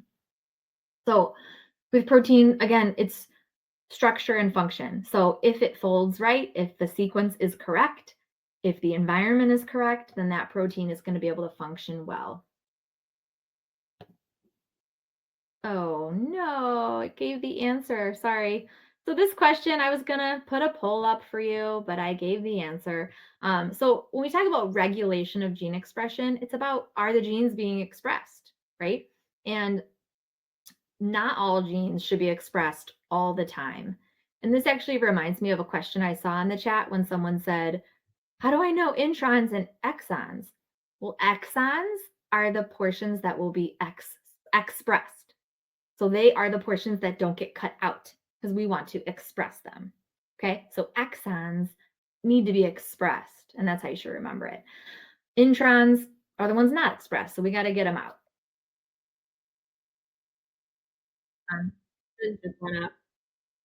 Hold on, that was weird. Okay, so no, this is why genes need to be regulated. I wrote there that the human somatic cell, somatic just means body cells, not gametes. We have 20,000 genes in every single cell. So if every cell was expressing every gene, it would be a disaster, okay? A structural cell does not necessarily need to make proteins for movement or transport, okay? So this is where we get into like cell differentiation, like why a muscle cell is what it is compared to a bone cell. Well, they have different genes that were expressed and are continually different genes being expressed so that not everything is expressed all the time. That would be a big waste of resources. Another way that instead of just saying like, oh, genes are on or genes are off, Another way we can regulate gene expression is how our chromosomes are organized. So if you remember, like an actual chromosome is DNA that's super coiled into that shape of a chromosome. All right. They only do that when they start prophase. They're only going to like do that when they're about to do cell division. So another way that we can regulate gene expression is just by how DNA is organized. So in this picture, I have DNA, which is represented by like the purple rope, and they're wrapped around these proteins called histones. And you don't need to know that part, but I'm just trying to show you what this diagram is saying. And if you look at the top, it's got like a little thing that says gene, and it's pointing to a small segment there. Now, if that is coiled up, right, if that gene has all these proteins and other DNA, or the DNA kind of coiled up around it, it's not likely going to be expressed, right? RNA polymerase isn't getting in there, right? The promoter site, not going to be looked at. And that is one way that we can say, hey, you know what? This is a bone cell. All those genes for muscle cells, it's unnecessary. Let's just coil it up. We don't need it. Okay. And you might have learned about methylation or acetylation. And so I'll talk more about that tomorrow night. But basically, there are these chemical tags that can be put on the chromosomes, and it will either open up gene expression or close it down. And here's something really interesting that I like, it still blows my mind as an adult, that stuff that we do in our life right now. So drinking, drugs, like the illegal things that we try to prevent people from doing, they can change the methylation and acetylation of your DNA. So there are things that happen to you in your environment. That's why it's called epigenetic. Epi means like surface level. It's not changing your nucleotide sequence. It's changing the accessibility to genes that your body needs. And so if you're interested in that, there's like tons of articles all about it, all about like addiction and all sorts of things. Even like maybe if your teacher talked about like the mouse pups who were either licked by a nurturing mom or not, and how like if they were not nurtured as a baby, they then had children who like couldn't handle stressful situations because it altered their DNA, which just blows my mind. Another thing that can happen with regulation of gene expression is having regulatory sequences and regulatory proteins. So if something needs to be expressed, a eukaryotic cell would have all these different transcription factors. You might have learned about those transcription factors. They're basically proteins that help recruit and allow for easier transcription. So you can see in this image, there's all these little circles that are different colors. Those are mediator proteins or transcription factors. But then on the DNA itself, there's that promoter sequence and there's enhancer sequences that are going to be downstream, which means just like on the other side of the promoter of your gene. So there's a lot of complex stuff going on in order for one thing to happen, in order for gene expression to happen. And so we could get into a lot more detail with this, but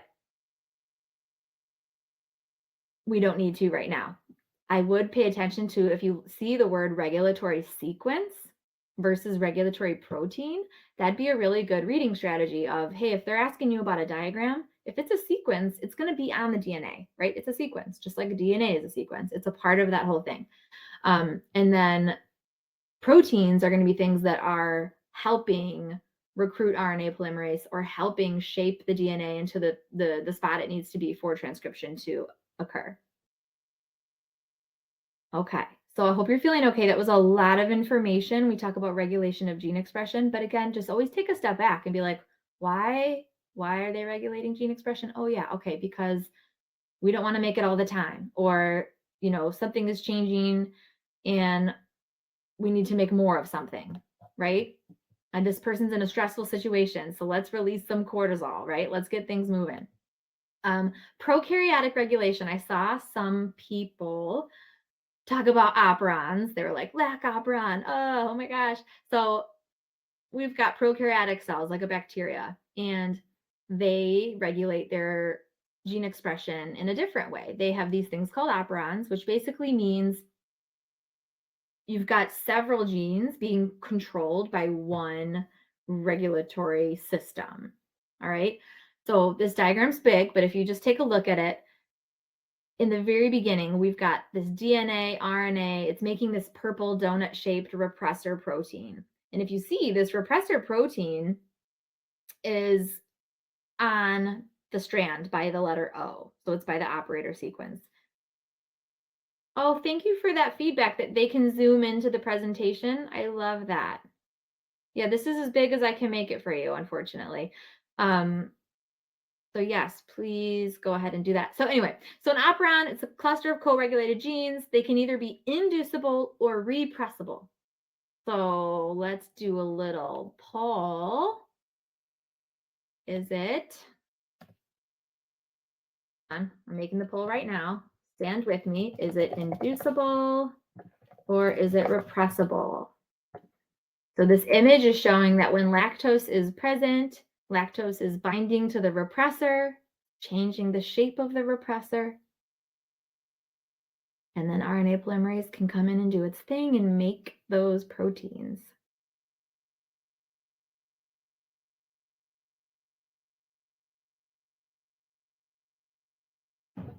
Okay. Great. All right. You are at like 98% saying inducible. So we know operons well. I'm very, very happy about that. Great job. Yes, it is inducible, which means it's normally off, right? Normally, if you're a bacteria and there's not lactose in your environment, why would you need to be making enzymes to digest lactose? That seems like a really big waste of space and materials. But if lactose is in the environment, then you're going to want to make those enzymes so you can actually digest them. When lactose is present, it is binding to that repressor protein. The repressor protein has a conformational change, which means it changes its shape. It pops off so that your RNA polymerase can come in, transcribe, and then eventually we get the translation to make those enzymes, right? I added in some vocab here. Again, you have access to these slides if you click the green button at the bottom. And so if that's something you really want to like put your head around again, then that's great. And let's sidestep and do some biotechnology. If your teacher did not get to the P-GLOW lab or a similar lab where you're looking at genetic transformation, genetic transformation is an example of how basically we can insert a gene of interest into a bacterial cell and it will start to express that gene and make the protein that we want it to make. So for example, in the real world, we can put a human insulin gene into a bacteria and then that bacteria can make boatloads of insulin for us and we can put it into vials and give it to people who need it. But the P-GLOW lab is a fun version of that where basically you took a plasmid that had the jellyfish gene. It also had a antibiotic resistance gene. And we'll talk more about this tomorrow because I do want to dig into it with you. But then we put it into a bacteria. You did the whole heat shock thing. The bacteria took it up. And then 24 hours later, it hopefully glowed because that means the bacteria was transformed. The bacteria had new genes and the gene was being expressed and making that glowing protein. Some other biotech that you'll be responsible for knowing, one process is called gel electrophoresis. So electro, meaning there's electricity involved. The phoresis has to do with like the pores in which the DNA travels through. It's usually in the context of this course talked about in terms of DNA being separated, but you can separate protein as well.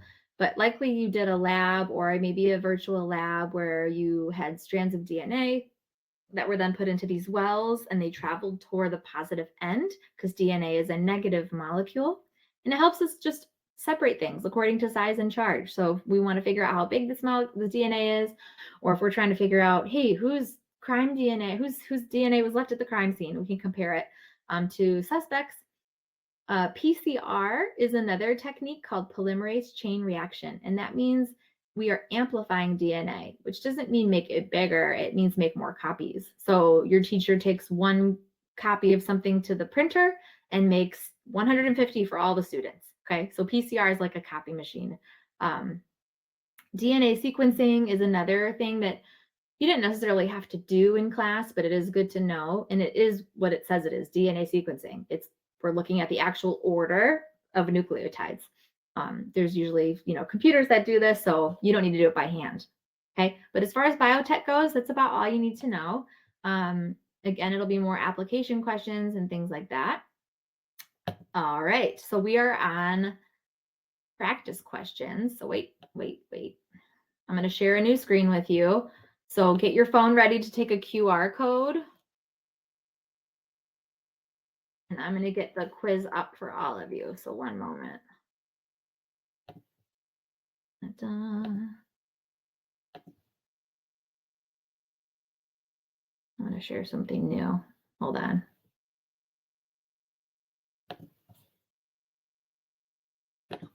I have to hit the button. Hold on. Sorry, everybody. Just take a moment while I figure this out. Okay, I think I got it. Here it is. All right. The QR code will come up in just a minute for you to join our Unit 6 practice questions. These are not going to be as hard as they are on the exam. So take a picture of that QR code so that you're able to join us.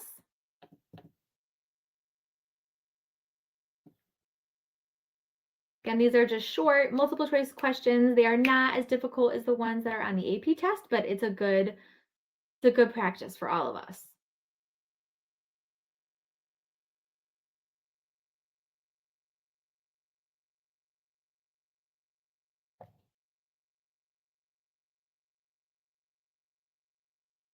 All right, I'm just going to hit start. We have a lot of people joined. And actually, you know what? I'll also put it in the chat. So if you don't have a QR code situation, there you go. Let's get this started.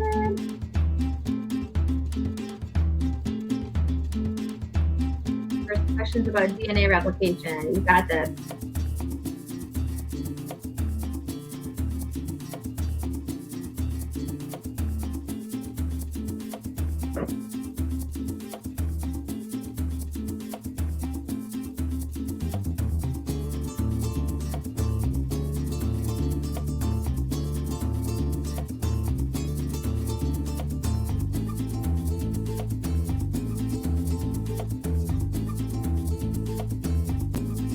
All right, let's see this answer. Perfect. So DNA replication is semi-conservative because one strand serves as a template for others. Great job, everybody.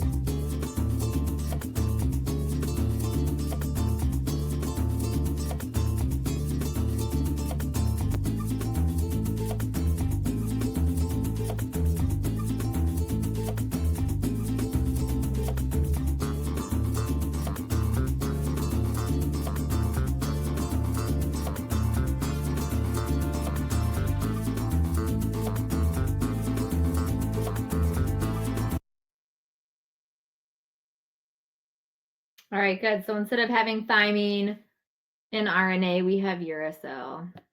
Excellent.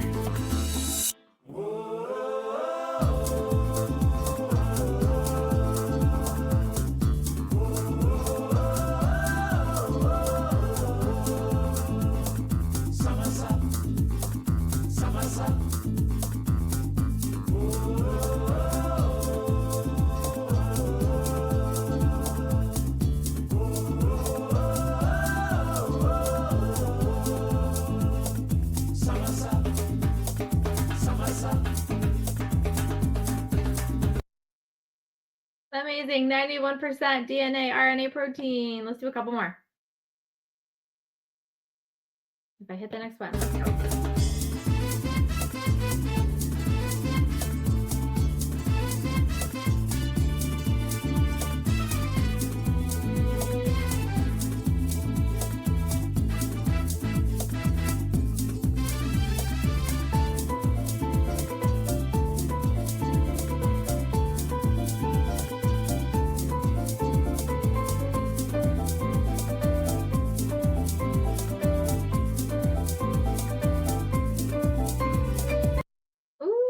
Good job, helicase. Excellent. Let's do one more.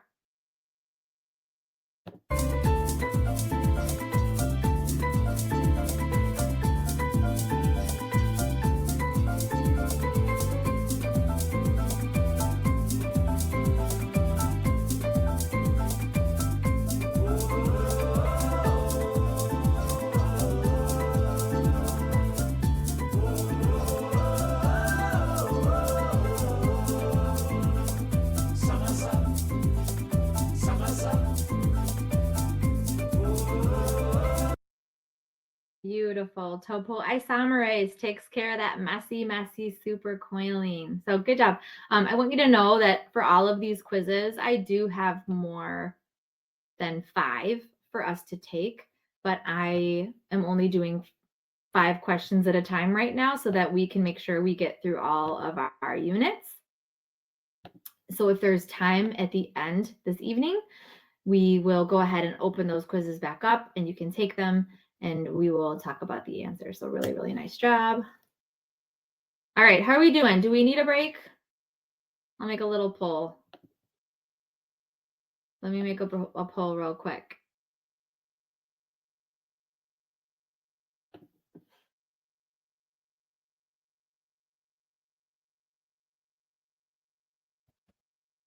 All right, please answer the poll. So I get a sense of if we need a break. That's perfect.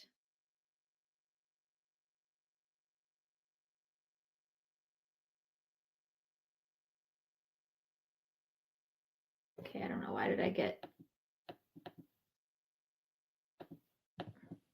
Can someone fix my screen for me? I don't know what happened. It's like all of a sudden I'm half the size. Thank you.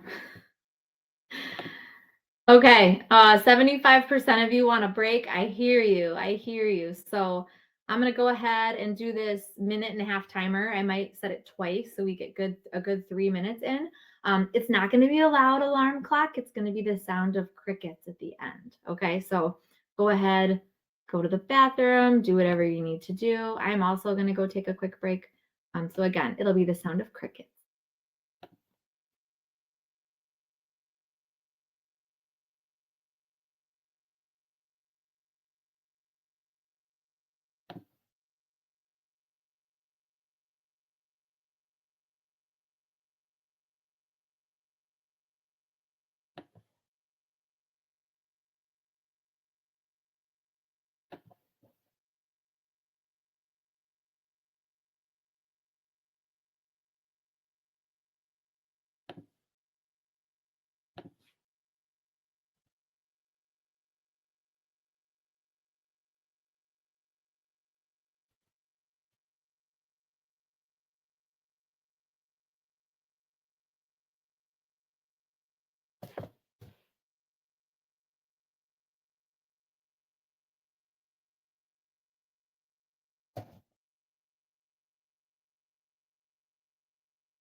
I'm setting the timer one more time, everybody.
righty. Those are the crickets calling you back from your break. We just have a little over an hour to hit our last 2 units. We are doing really great in terms of timing. Give me a second. Let's pause that. I don't want that there. Okay, our next unit is Unit 7, Natural Selection. So Madison's going to hop on and kind of guide you through a few slides, and then I'll come back after that. Great. First of all, you guys are halfway there. I am so proud of you guys being able to crush it these past units, and I'm just honestly so proud of you guys continuing throughout this cram session. I'm honestly just very proud, and all of us are very proud of you guys for moving forward. So we'll be now discussing our 3rd unit on natural selection and evolution, which has 13% to 20% of your exam.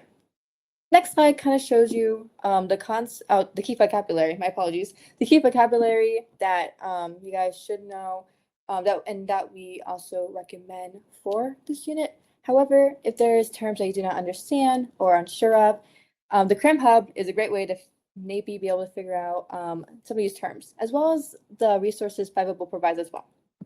And at a glance, this shows you guys the concepts that are discussed in this unit. And in the middle, you guys do see that there's 2 specific skills.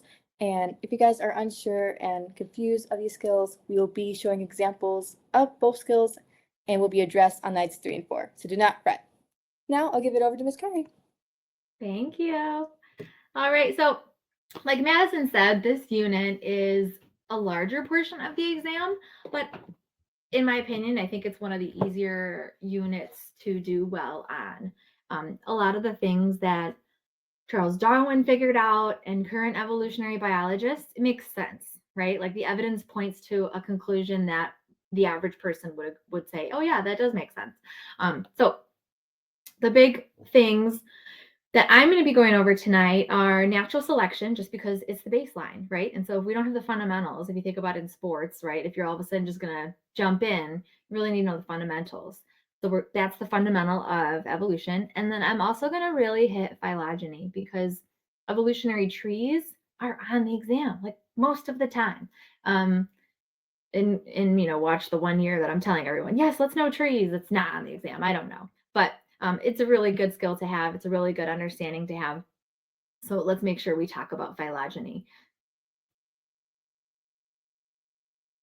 Now, when we think about evolution, there's micro and there's macro. Micro meaning small, and micro is a change in the allele frequency. So and that's why we learn genetics first, right? Before you learn evolution, so that you can have that genetic understanding of alleles, right? Like if you have a population of beetles, and the most prevalent allele gives them this really bright green color, and all of a sudden the environment changes, right?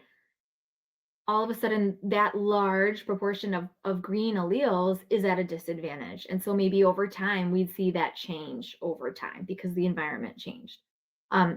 Someone's asking about Hardy-Weinberg, and we will get to Hardy-Weinberg on the math night. So not tomorrow, but the next night is going to be all about math and graphing and things like that. So thank you for asking that. Now, how do allele frequencies change? First, I kind of mentioned natural selection. Okay, so if the environment's different, those who are most fit to the environment are going to most likely reproduce and pass on those genes. But also changes in allele frequencies can happen by mutations, right? Just by simple mutation. And all of a sudden, if your teacher taught you or had you go through that rock pocket mouse thing, okay?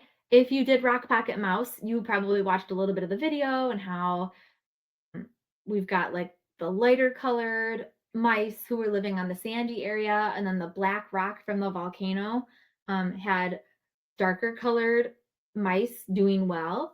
And so that actually ended up being from a mutation. We've also got gene flow, so just genes moving in and out of an area, and then genetic drift, which 2 examples of genetic drift you would have seen are the bottleneck effect and the founder effect. So the bottleneck effect is generally when there's some sort of external like tragedy, right? Like there's a tsunami or there's this wildfire, and so only a small portion of the population survive, and then they are the new population. Founder effect is that picture here with like the butterflies, where you have a small population who leave an area and they go found. They're like the founding animals of that organization or of that new area. And then non-random mating, I love this little GIF there where it's the sexual selection piece. And so a change in allele frequency can happen when you've got non-random mating. It's organisms that aren't just like, hey, randomly, these two organisms are going to make offspring. Especially with birds, you might have seen really cool videos of like the birds in paradise where they look for a certain dance or a certain brightly colored feather situation. And so those would be causes of frequency. I see a lot of people talking about FRQs. Tomorrow night is going to be just filled with FRQs. Filled with FRQs, I promise. In practice tests, you can ask your teacher to open up questions on your AP classroom. And so that would be a really, really good thing. So someone's asking about gene flow, genetic drift. So gene flow is like immigration, emigration. It's just the flow of genes in and out of an area. And genetic drift is something a little bit more major, like a catastrophic event environmentally where a small population are the sole survivors. And so the frequencies change because all of a sudden we had, 2,000 beetles and now we have 10, and they are the founding organ, if they've moved somewhere, they're like the founding alleles for that population. All right. Natural selection, again, is Darwin's theory. It is supported by multiple lines of evidence. And I'm sure you learned this, but he was all over the place and just making tons of drawings and observations about specifically birds and animals and how they just seemed to be so perfectly suited to where they lived, and he was just couldn't believe it. And the most famous example is all these different finches. And his hypothesis was maybe there was an ancestral finch that was just one type of finch. And maybe the different areas of the island that had different types of seeds, had different types of habitats that were quite different, allowed for evolution to happen. And so just by random variation that already existed, we can eventually, over a period of time, have a variety of species. I'll give you a minute to look over the principles of natural selection. If you can't read it, I apologize. But even if you just look at the 4 main titles, go ahead and do that.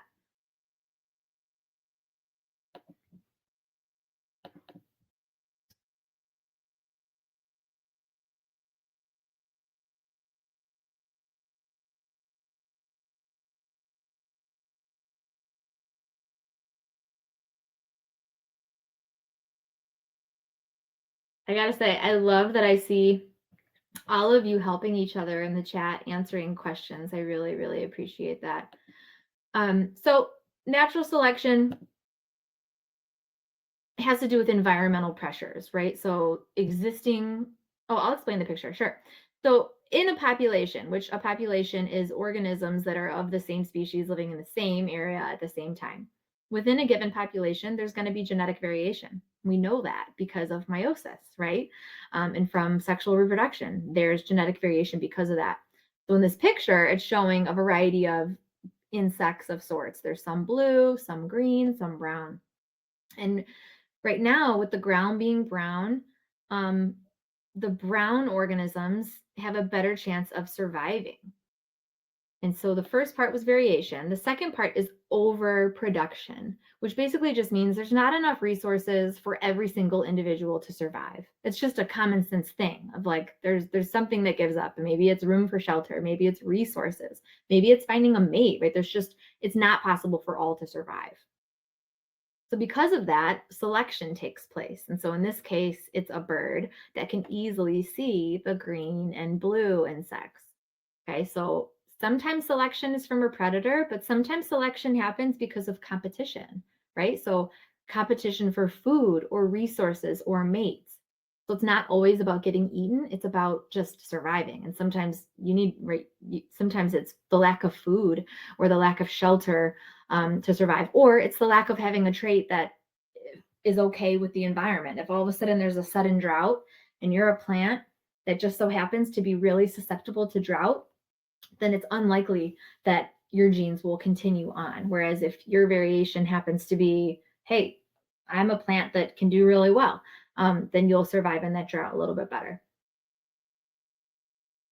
So simply put, nature selects which organisms are more likely to survive and reproduce. That last part of surviving and reproducing is the key to natural selection. So it's not just about like, hey, who wins, who's better at their environment. It's because you can survive, you are more likely to reproduce. And if you reproduce, your genes that helped you reproduce are now passed on. The other key thing, do not say that an individual adapted. Okay, adapt is not a verb. We're not going to use that. A population can change over time. And especially like in an FRQ, you wouldn't want to say, oh, population will undergo natural selection. You're going to want to break it down and say, hey, the environment did this. So this population, this portion of the population with this trait are more likely to survive. And because they're more likely to survive, they're more likely to reproduce, which means their genes are passed on, which might become more prevalent. All right, another key thing in evolution is this common ancestry theory. Okay, so when we think about common ancestry, I just drew this tree down. It's a really big simplification of all living things. But basically, all living things fit into these three categories, either bacteria, archaea, or eukarya. If you've never heard about archaea bacteria, don't worry about it. I'm just showing you this to show that like all living things are a part of this tree. And all living things have these three things. They all have ribosomes, they all have DNA, and they all have some sort of outer membrane, right? Even if it's a single cell, they all have a membrane, something that's protecting them from the outside. So RNA is a really good piece of evidence to say, like, wow, or ribosomes and DNA are really good evidence for, wow, all of these living things are connected. Another big thing is the unification of eukaryotic cells, how all eukaryotic cells have several very similar structures like linear chromosomes, genes that have introns, and membrane-bound organelles. So membrane-bound organelles are just organelles that have their own membrane, right? Like a mitochondria, a lysosome, like endoplasmic reticulum, right? They all have a membrane so that they can compartmentalize and do their job. So these are just pieces of evidence. There's also features and processes that are conserved. So if you think of something like glycolysis, like every living thing does glycolysis to get ATP, to make ATP. So when we talk about the word conserved, I want you to talk about that in the chat. What does it mean when a question or a paragraph of information says that like, oh, this trait has been conserved over time, or this process has been highly conserved? What does that mean?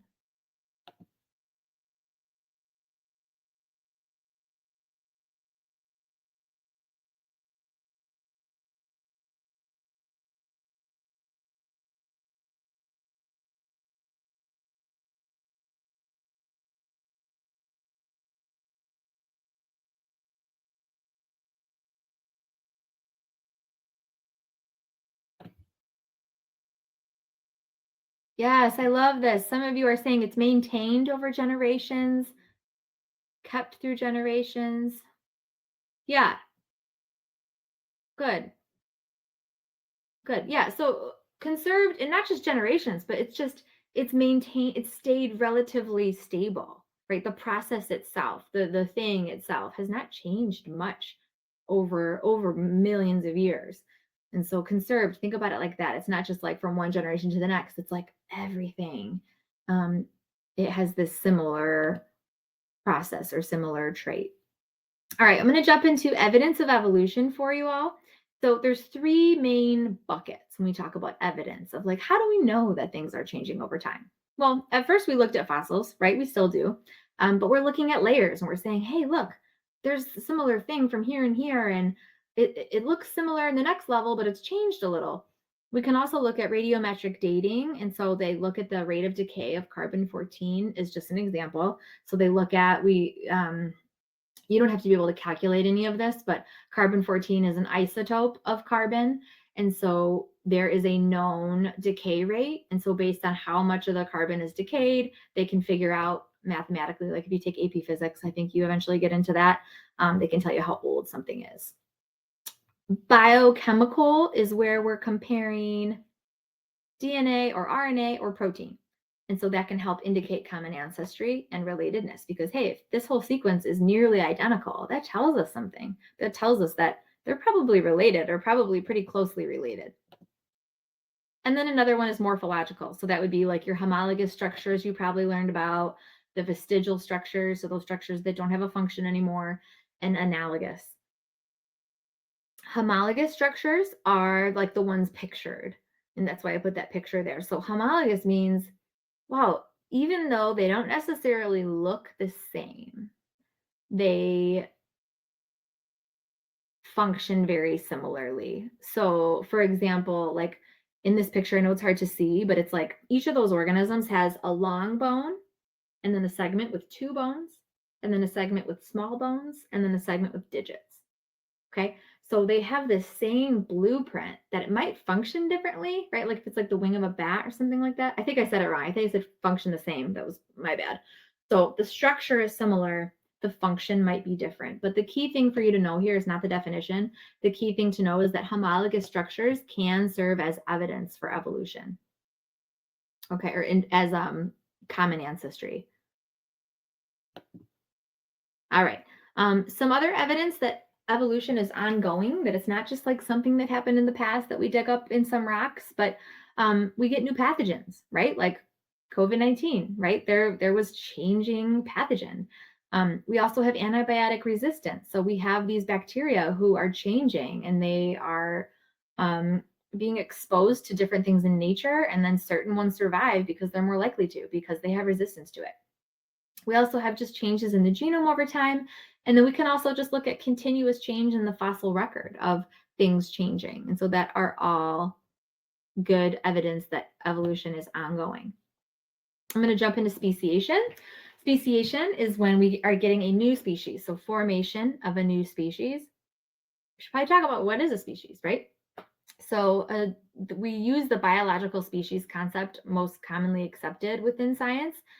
Basically, a group whose population can interbreed in nature, they can produce viable, which means living, fertile offspring. Fertile meaning their offspring can have offspring. And then they do not interbreed with other populations. So that kind of keeps them separate from one another. You know, if you talk about, your teacher might have talked about like the liger, how like a lion and a tiger can mate, but they're still 2 distinct species. But that's because their offspring, the liger, is infertile or sterile. Yes, good job, everybody. So that would be kind of why lions and tigers are an example of they're still 2 different species, even though they can interbreed. And yeah, mules, good job. Yep. So things like that. When we think about how that happens, how does a species even form, right? Like, why don't we just have all the species we're ever going to have? Why can we have the possibility of new species?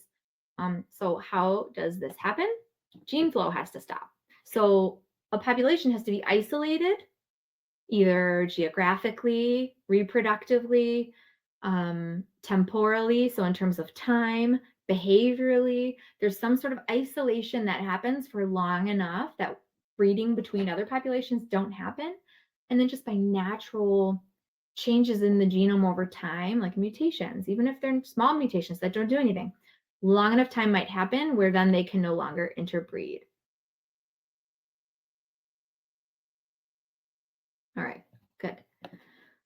Okay, so how do we prevent gene flow? So one of the classic examples is a geographic isolation, right? So this picture here is showing some mountain ranges. The original population covered both mountain ranges. For whatever reason, they're either geographically separated, like one population is at the peak of one mountain and the other is at the peak of the other. So they are geographically separated by 2 different mountains. And over enough time, they'll experience a change in their nucleotide sequence, which then maybe is changing in their traits.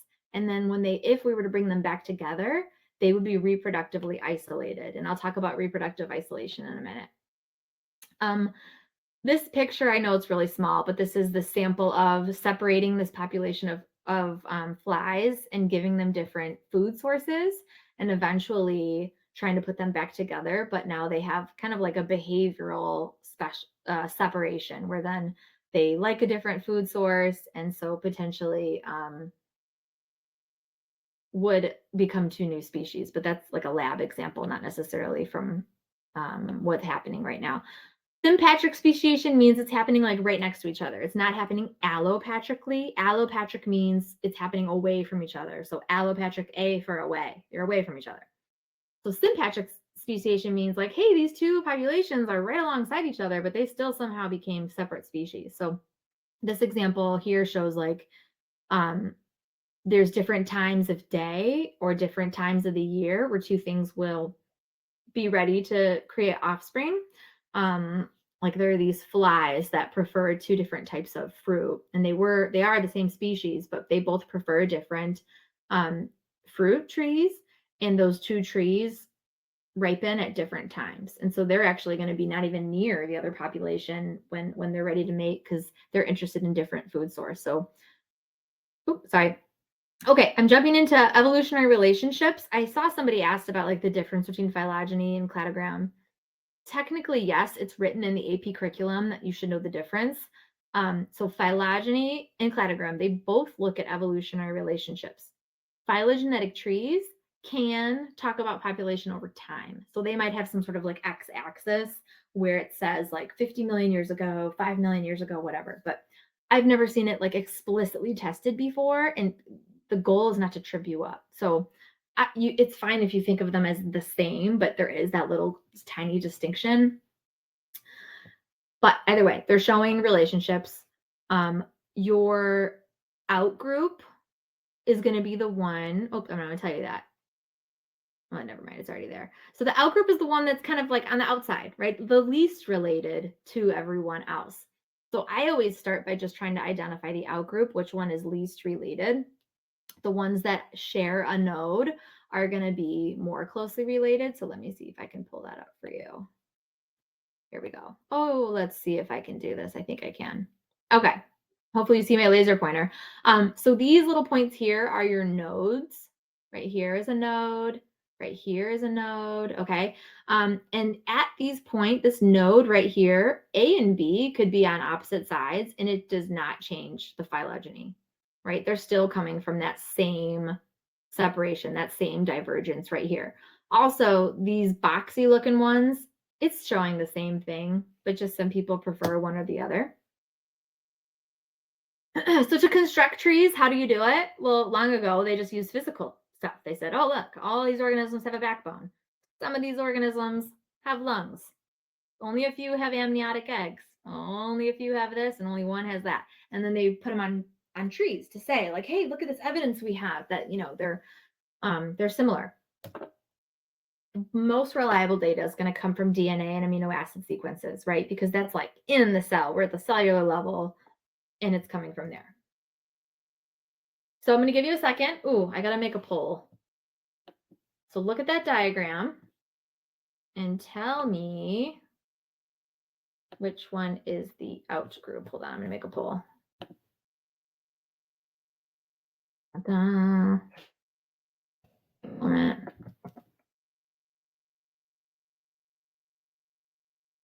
All right. So looking at that trait characteristic chart, which organism is the outgroup?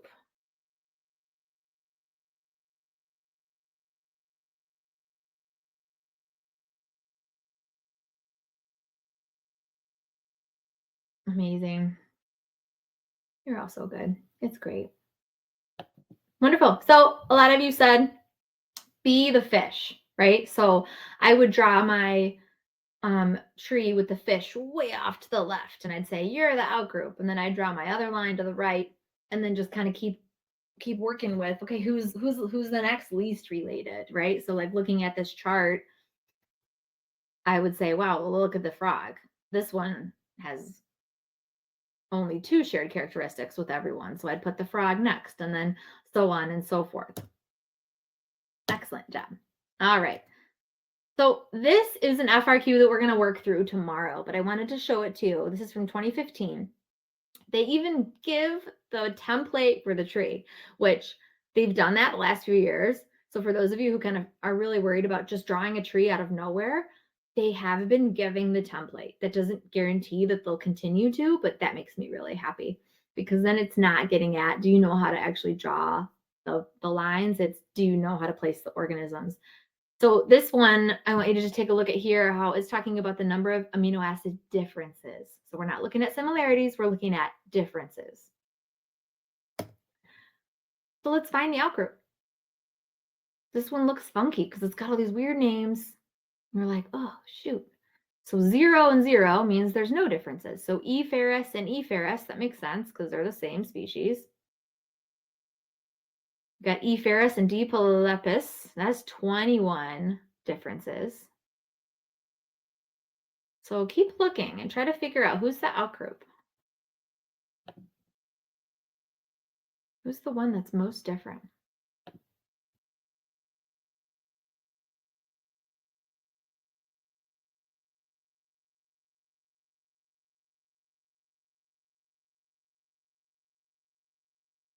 Make sure you're looking horizontally as well. Don't just look straight up and down.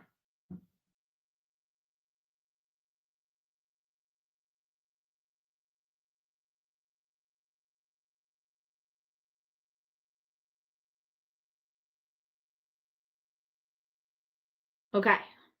This would be an FRQ where you would have 10 minutes to figure it out.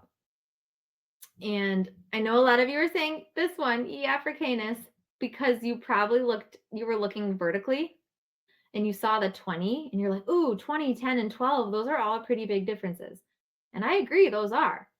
However, if we look at like 10 and 12, that's not like, E. africanus isn't that different from G. gallus and A. forsteri. That's only 10 and 12.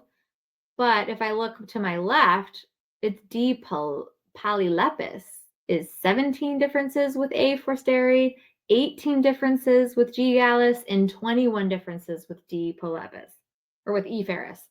So it's actually this one that's the outgroup. So I don't want you to get discouraged. This is why I'm showing this to you.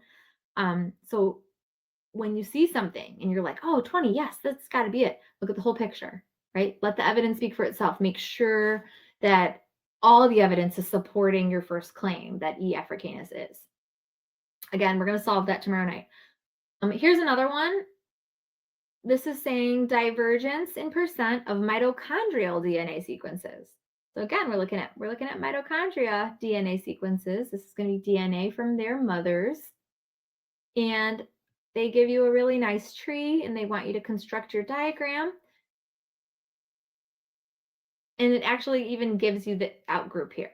So for those of you who were like, oh my gosh, if I can't even find an outgroup, then how am I going to do this? But this one, they gave you an outgroup, right? Because that's not what they're worried about. They're worried about the rest of it. And can you continue to solve it? So tomorrow night, we will work on these. And actually, if we have time at the end of today, we'll just hop back and look at them. I see someone's asking a question about like, why would there be shaded in boxes? Is that you don't have to compare each pair twice. So for example, like human and gorilla are 10.3 differences. So in the other human and gorilla box, you wouldn't have to put 10.3. That would just be really confusing. So it's doing it that way. So you're only comparing each pair once. Yep. The shaded boxes are just a repeat. Okay. All right. You can all do this. All right, we got 40 minutes left. Someone's telling me. I'm kicking it. I'm going.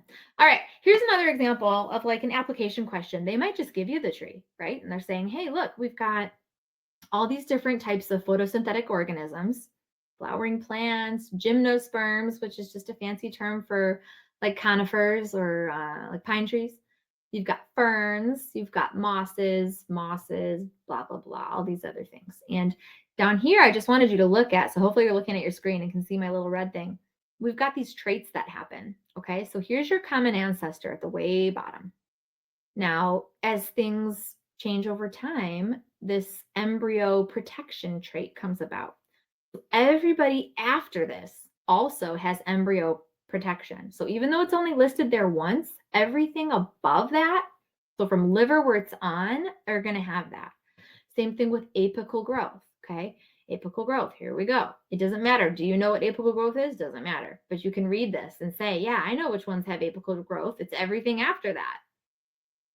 So I'm going to ask you now, which organisms have vascular tissue? So based on what I was just telling you, here's vascular tissue. What are the names of the organisms that have vascular tissue? Or you can just give me a general answer. You don't have to say all the names. Yeah, love it. I love how you're answering it. Yay. Good job. Yes, so I'm hearing this. Everything after that, right? So club mosses all the way to flowering plants, they're going to have that same trait.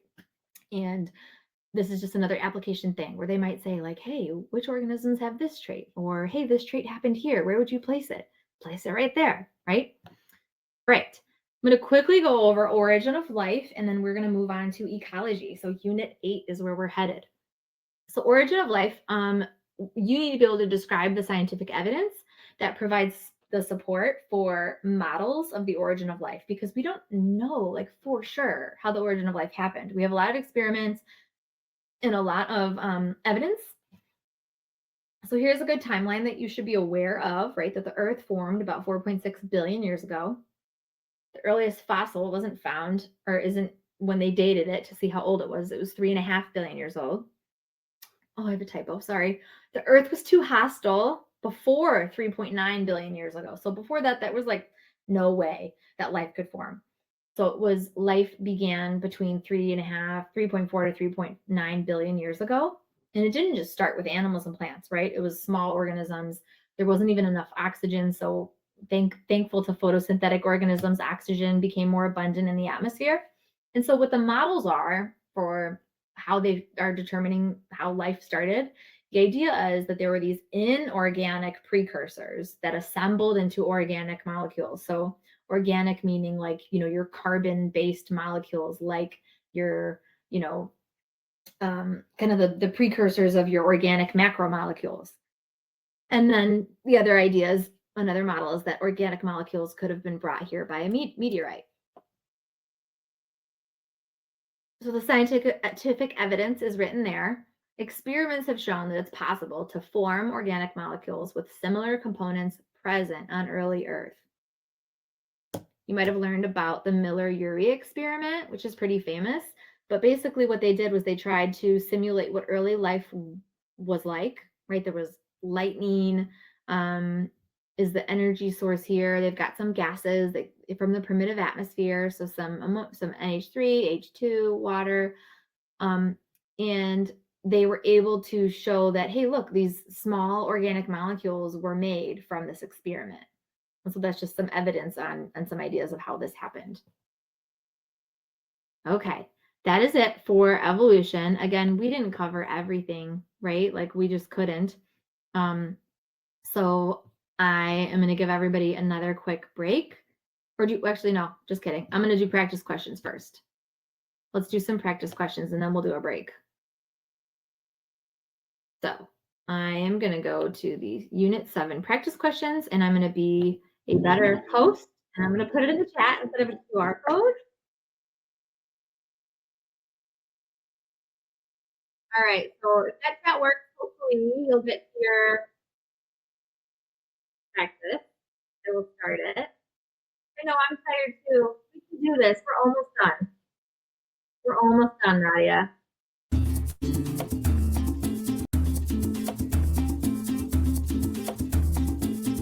All right, I'm going to stand up while you all take your quiz.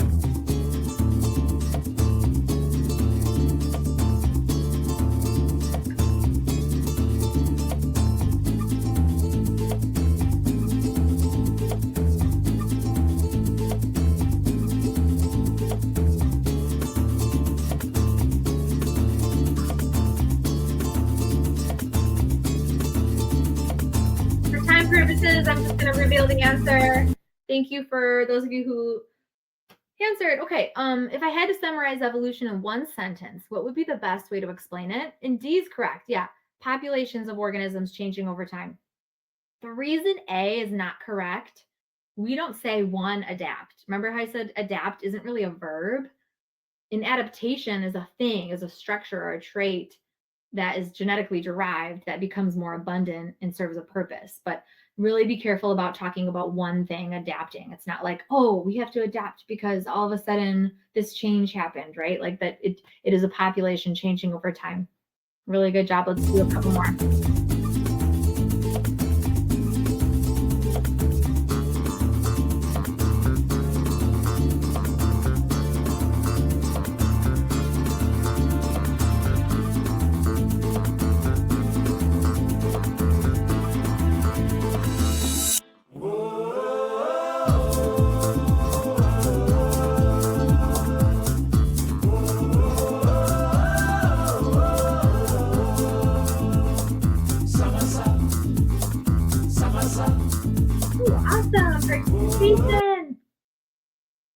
Wonderful behavioral isolation. Absolutely. Different courtship rituals and dances, unlikely to produce offspring. Very, very good. They're isolated behaviorally. Love it. Next question.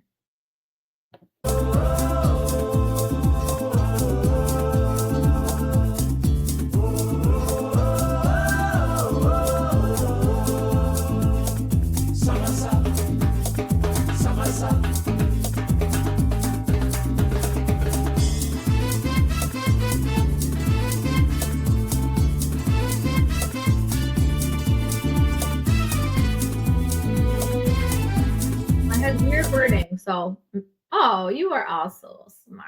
Great job. Yeah. And A was written to kind of mess with you a little bit. Like it just gave a little too much information. So when you're taking the test on Wednesday, read the answer option you choose carefully because sometimes the way these things are written have about half of the answer correct, and then there's something in the answer wrong. And so just double check. When you are answering a multiple choice question, just really look at the one you chose and be like, is this full? Like, did I really do this? Is that fully true? No, you do not need to know about nerves and physiology anymore. So the reason it's not A is that it went too far saying and form new structures. So fitness doesn't have to do with forming new structures. New structures can, right? Like adaptations can come because of natural selection, but it's not like a guarantee. It's not a principle of natural selection that, oh, if you survive and reproduce, then you get an adaptation, right? You don't get a new structure. So A just has too much information that's not always true. And that's why that's not right. All right, let's do two more. We got another unit to do.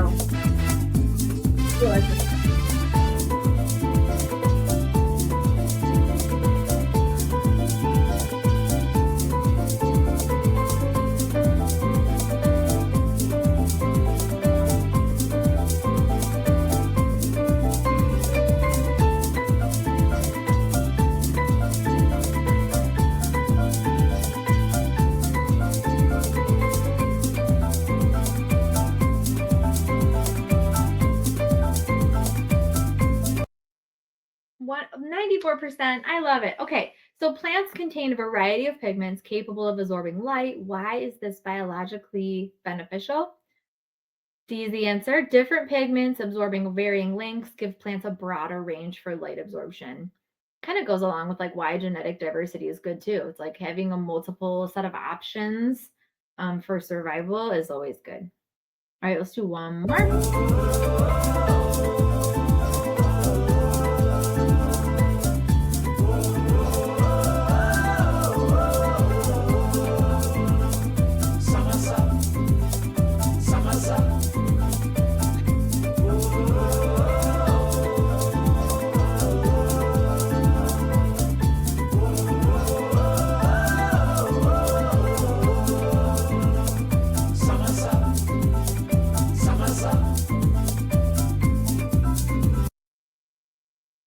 Good. All of these. Yep. So differential reproductive success just means some of the individuals in the population are more successful with reproduction, right? They're more likely to reproduce.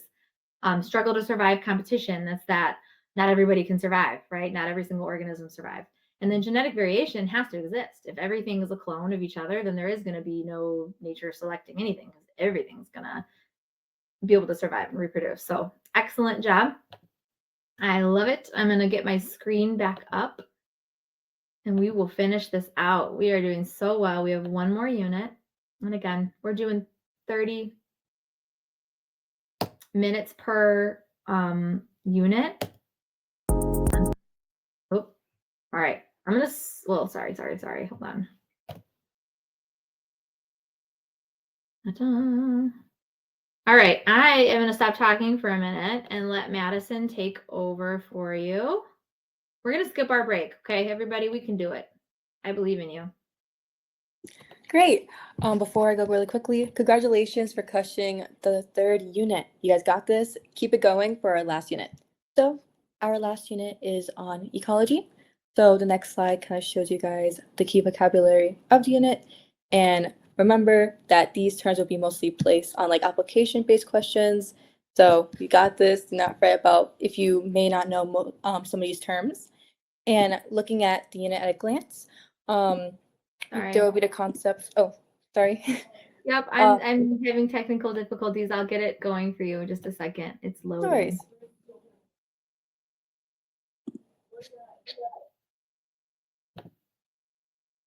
Okay. Great. I just showed you guys the vocabulary. Also, just a reminder once again, there will be mostly an application-based question, so do not fret if there's, once again, some of the terms you guys do not understand as much.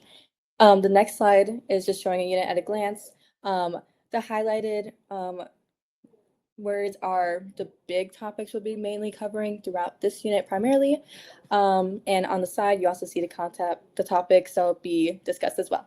And now I'll give it to Ms. Kari for her to go over this unit. Thanks, Madison. Okay, so I need my techie friends to help me. There we go. You're the best, everyone. Let's just talk about what ecology is, because I know that this is a unit that a lot of teachers in schools just kind of run out of time for, or you self-study it because it is an easier unit in most perspectives, right? It's not as like blow your mind microbiology, that's cellular respiration and transcription, translation. Like those are heavy units, and these units are like, oh, plants and animals and organisms, and I get it. Like it's not too stressful. So I love that we're ending on this unit. I love ecology. I actually teach it first semester because we live in Michigan where it's cold, and so if we waited until March to teach it, it would still be snowing here. And so we wouldn't be able to go outside and talk about abiotic and biotic factors. So I actually put this picture in here. This is my 3-year-old, and can anyone tell me what he's holding? Can you tell? And the highlighted topics, by the way, are the ones that I would be specifically going over tonight, not necessarily the most important. Anybody see what my son is holding in this picture? He's holding a snake. Yeah, it's a snake. I thought it was a stick too at first, actually. He spends a ton of time out in the forest in Michigan. He didn't pick up the snake himself, but my father-in-law did. And if you zoomed in on the picture, you would see a big lump in the snake's tummy. So it had a mouse, a couple hours before my son picked it up. Yep, it's a garter snake. Yep. Now, the reason I wanted to show you that picture, one, because my kid is super cute, but he's an organism, right? He's an animal, and he's in an environment. There's leaves out there. There's water. There's snakes that he could pick up. The mouse is dead. It's in the snake's tummy. And they're all existing around each other and influencing each other in one way or not, right? Like every moment that we're on this earth, we're affecting the environment, and the environment is affecting us too. And so that's what ecology is. Ecologists just look at stuff and they're like, I wonder what would happen if this happened, or I wonder why these two things are happening. Okay. Abiotic factors are the ones that are not living, like weather, right? Or water quality or water usage and things like that. Biotic factors, think biobiotic. They're the factors that are living. So it's like, hey, the predators in your area or the parasites that are trying to attack you. Your access to food availability are going to be all of your abiotic factors. So in the chat, what are some things that are part of you and your environment? What are some things that are around you that influence, your world? So think about it. What are some abiotic, biotic things in your life? Yes? I say snow. Access to water. Yep. I live on a little peninsula. I'm surrounded by tons of water.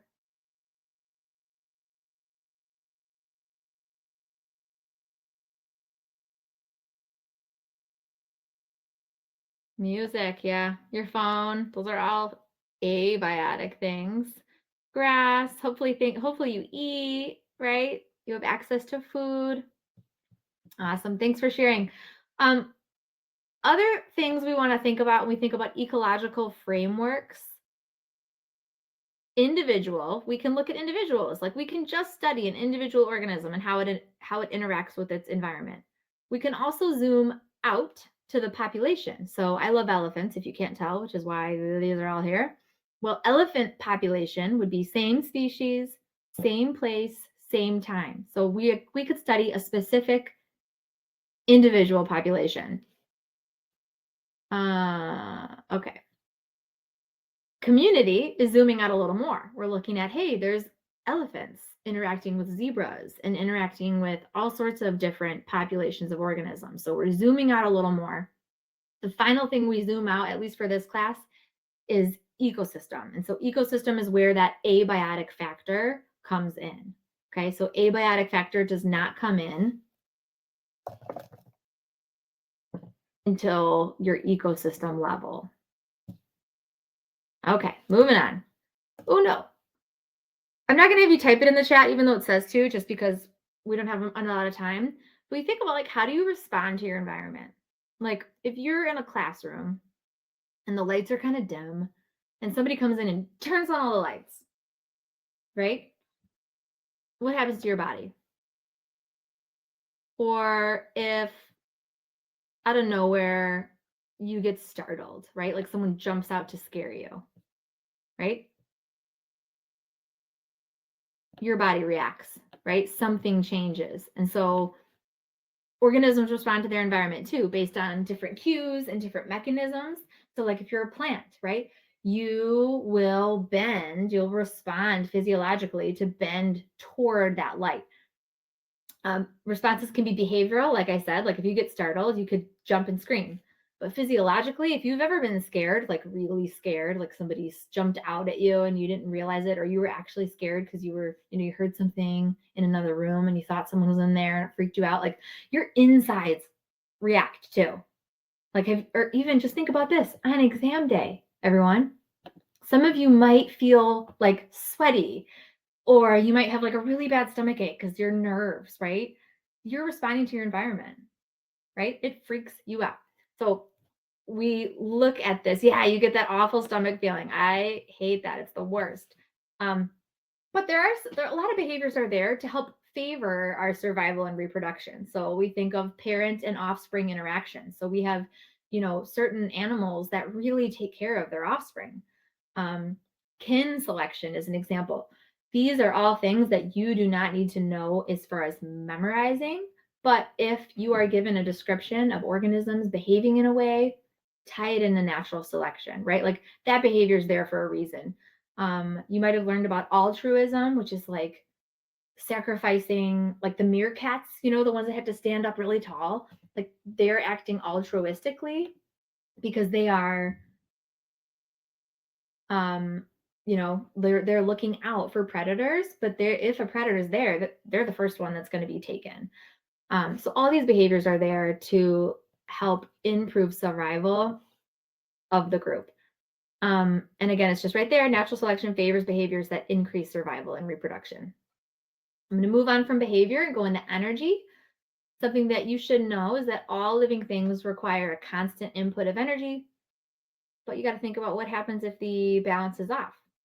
And do all organisms obtain and use energy the same way?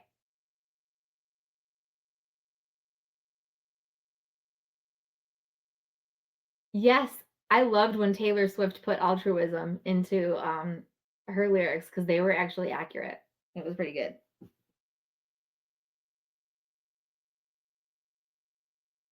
Okay. Oh, some of you are saying depending on their size, they obtain and use energy differently. Good job. Yes, I love it. Okay, let's get back. So yeah, the answer is no, right? Depending on the organism, depending on the size, depending on where they live, depending on what type of organism. But the one thing they do have in common with energy, if they have a net gain, they're going to either store the energy or they're going to grow. If there's a net loss of energy, that's going to result in a loss of mass or ultimately the death of an organism. So if you ever learned about like the wildebeest in the Serengeti, teachers like to cover that in ecology, and they looked at like the actual bones of dead wildebeest to see if were they starving or were they killed by predators. Energy flow. So different types of organisms use their energy in different ways. So this is something important to know, the difference between ectotherm and endotherm. So endotherms are like us. When you were little, and even people say it now, like cold-blooded, warm-blooded, right? Warm-blooded is what people call endotherms. They use their metabolism to regulate temperature. So if you see in that graph right here,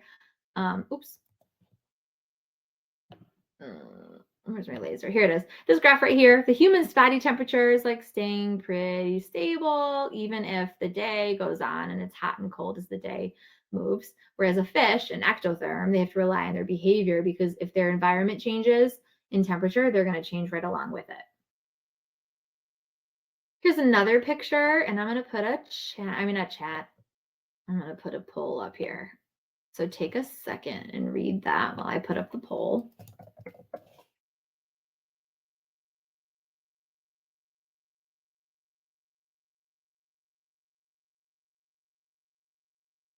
All right, go ahead and respond to the poll. It's ready.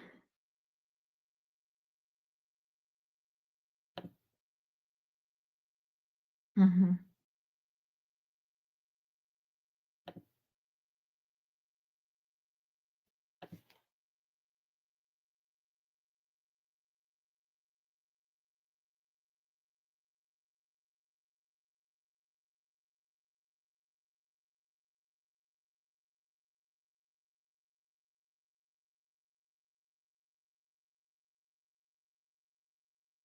Really nice. So if you looked at the last slide that we covered, the answer is B. They are ectotherms. They likely use behavior, right? And that's a good example of a type of question you might be asked, right? Like you can use data, but then you also kind of have to think back logically. Like, okay, well, the graph doesn't tell me that they're using data, but I can deduce that they have to because I know if their body temperature is changing with the environment, that it's going to have to do something about that it's not going to be able to just handle that up and down.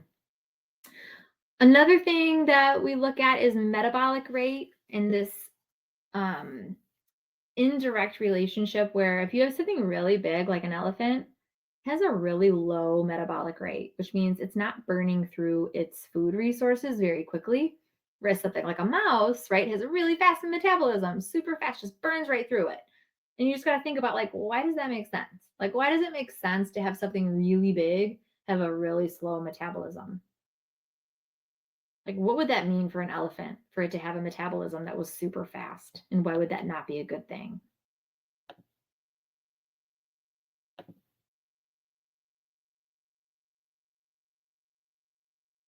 We're endothermic. Yeah, thank you.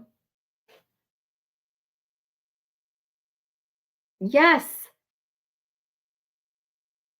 I love what a lot of you are saying. So elephants, I mean, they're big, right? So their caloric intake, their caloric need is probably higher, right, than a mouse. But yes, if they had high metabolism, they'd spend their entire day looking and eating food, right? So it makes sense. Something really, really big shouldn't have a huge metabolism because it would be really energy costly to do that. They'd burn through their energy source way, way, way too fast. And it's more difficult to fill up on those calories. Another thing that we see in ecology, we look at different reproductive strategies, and that's all due to energy availability. So not every organism reproduces in the exact same way. So what I mean by that is there might be some organisms to save energy. They're not just reproducing all the time, right? They have seasonal reproduction. So it's like this one time of year where it's the best to raise their young. So like the wildebeest example, in the Serengeti, they've been able to track that, like, hey, when they're down south where there's not a lot of predators, they're there for like 4 months. And that's where all the wildebeests are having their babies. It's not, there's like this one time a year that they all do it because it's safer, the conditions are best, the grass there is better and more nutritious. And so that's when breeding happens. And then you might also have aseasonal reproduction, which is just continuously. So like specific cues, right? Like rain in the desert, boom, that means it's time to reproduce. And so those are more like a physiological response to the changing environment. We're almost done. You're doing great, by the way. So food chains and energy, I'm not going to go through this very quickly because this is stuff that comes up in like 4th and 5th grade, right? So you've got your heterotrophs and autotrophs. You should know that energy goes from producer to consumer. So your autotrophs are things that can make food themselves. Oops, sorry. And then you should hopefully know the difference between a food chain and a food web. If there's an issue, please let me know and I can add it into tomorrow night. I'm going to skip that. In terms of food webs, I just wrote down some common mistakes that I've seen just from, the past years of grading AP FRQs, that students tend to misunderstand the arrow. Like in a diagram like this, arrows are everywhere. Like this one's going down, this one's going up, and it doesn't really matter. I mean, some of them might be messier than others, but you have to know that the arrow represents the flow of energy. So if I start here, the phytoplankton seems to be the producer because there's no energy going toward it, which means it can do photosynthesis, right? It is being eaten by an herbivorous zooplankton, which is then eaten by this, which is then eaten by this, and so on and so forth. So you can kind of follow through all these different levels. And then just, again, don't assume that the bottom is the producer, and just always double check your data before you place organisms. Your test on Wednesday will likely have several questions about like what would happen if, right? So if less sunlight's available, then kind of just go through that process of, well, what would that mean? Okay, well, that means the plants or photosynthetic organisms couldn't grow as much. If they couldn't grow as much, what happens to the next level? And what happens to the next level, right? And know that changes can disrupt the entire thing. All right, quick look at population growth. You should know the 2 general growth curves here. We have reproduction without constraints, which is exponential. That means there's no limiting factors. This organism can just reproduce like crazy. There is nothing that's going to level it off. This happens a lot with bacteria. Eventually, life happens and constraints are there, rather like if there's room for the organism, is there enough resources? So most things end up in logistic growth where there is some sort of carrying capacity where like, hey, this is as much as the ecosystem can hold for this organism. They're going to level off at some point. And in real life, carrying capacity doesn't look like this perfect line. Carrying capacity is like up and down, right? But it's like the stock market. If any of you ever follow the stock market, you might be following stocks and it's going up and down and up and down. But if you zoom out, it's actually pretty stable, right? So on a small scale, it's like up, down, up, down. But if you zoom out, the up, down, and up, down of carrying capacity is quite stable. And again, carrying capacity is where the population is limited in size. So, that wildebeest population hit 1.3 million and it's not going anywhere. It's not diving. It's not going way up. It's hit a stable population number. And you will do more carrying capacity equations on Monday.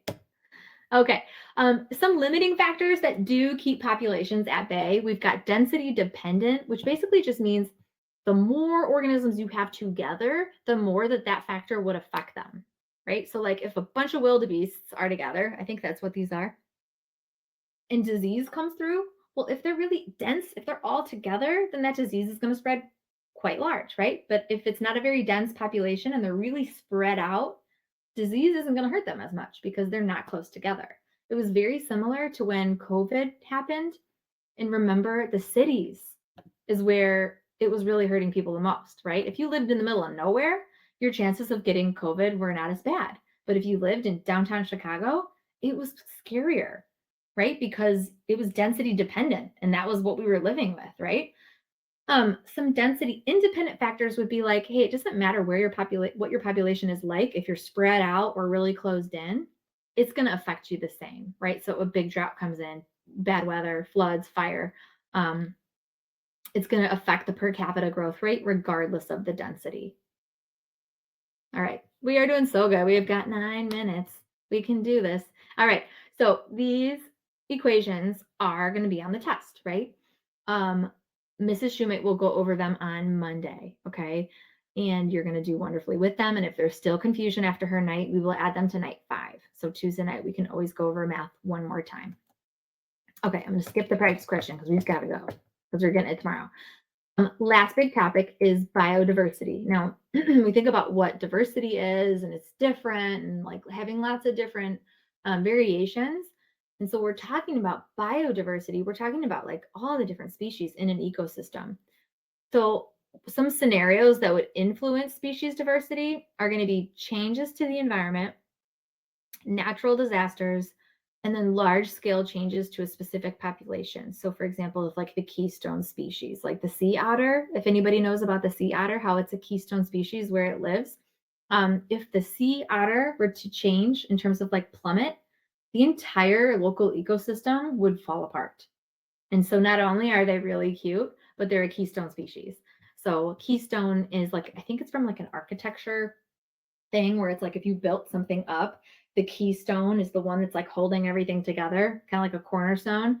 And if you remove that, the whole thing just, falls apart. And that's what a keystone species is. So make sure you do need to know that. Yes, equations are what will be provided, but something I learned the other day is that you can't like rip out your equation sheet. So you'll have to like flip back and forth. And so just be careful about that. All right, we're doing so great. Okay, a big thing that I want you to know is that the more biodiversity, the more resilient the community is to changes. Just like genetic diversity, right? If you have a population of all green beetles and all of a sudden the green grass turns to, brown, all of them are fair game and they're going to do really poorly. But if you have diversity, if something changes, you have a variety of organisms who can fill a niche. And what I mean by niche, it's Niche. A niche is like an organism's role. Like, are you the top predator? Are you, like one of the main photosynthetic organisms? And so if you want biodiversity where a lot of things can fit certain roles. So we're looking at this. I don't know if your teacher ever uses data nuggets. I love data nuggets. Yes, thank you for spelling it for me. Data Nuggets is out of Michigan State University, and they take real research papers and they make it into a way that is, digestible to high school students. And so these two researchers were looking at Cleveland metropolitan parks, and they were looking at the biodiversity there.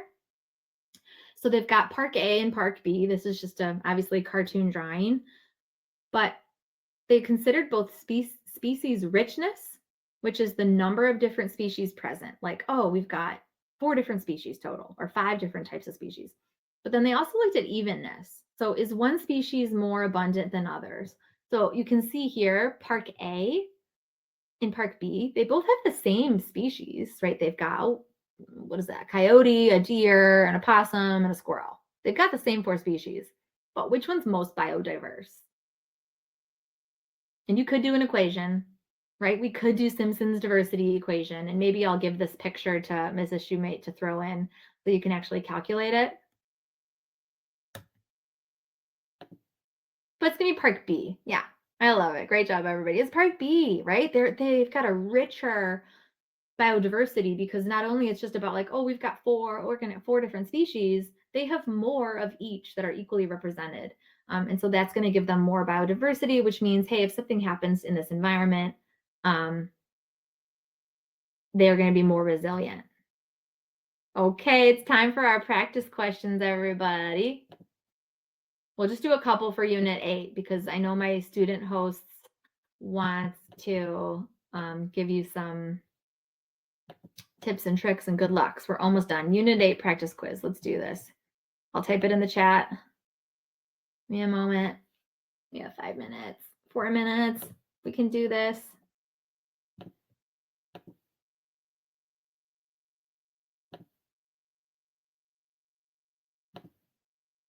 All right, I'm putting it in the chat.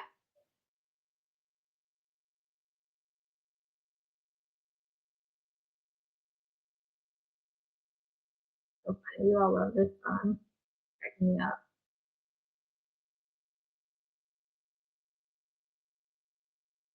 Okay, let's do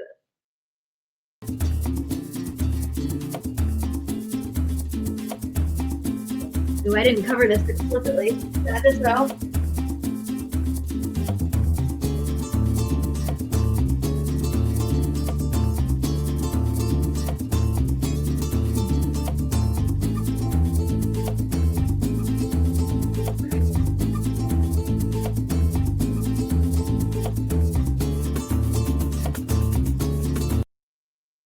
All right, it's the sun. Great job. Next question.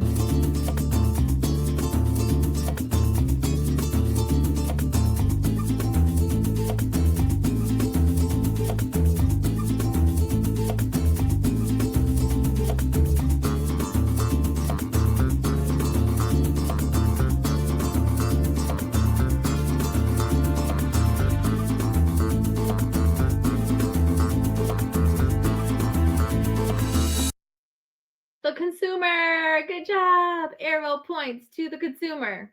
Good job. Go.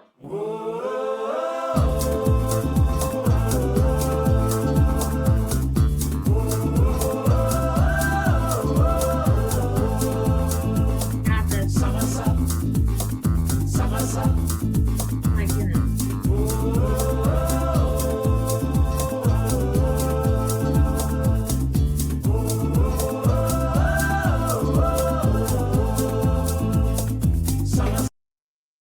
All of the above. And by the way, I'm laughing at all of you right now because I was like, why are they saying that word in the chat? And it's because of this song, Samosa. That is so funny. Okay, we'll do one more question. I'm laughing.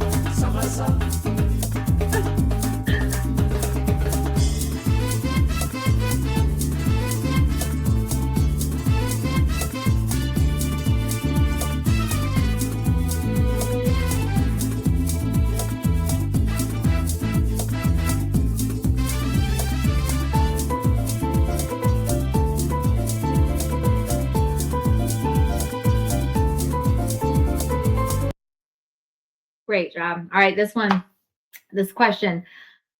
Population and community are so easily mistaken, but you all, 76% of you got that one right. Population, same species, same area, same time. Community is the next one up, right? So think about when people talk about the community that you live in, like, oh, I live in this community. It's not just people. It's everything in the community. It's the animals that people have. It's the trees in your community. Even when you think about like a community park, the community park has not just one type of tree. It's going to have all sorts of different things. So community is several populations or several different species in a group. So I'm going to end with our quizzes there so that I can honor all of your time and just thank you all so much for coming tonight.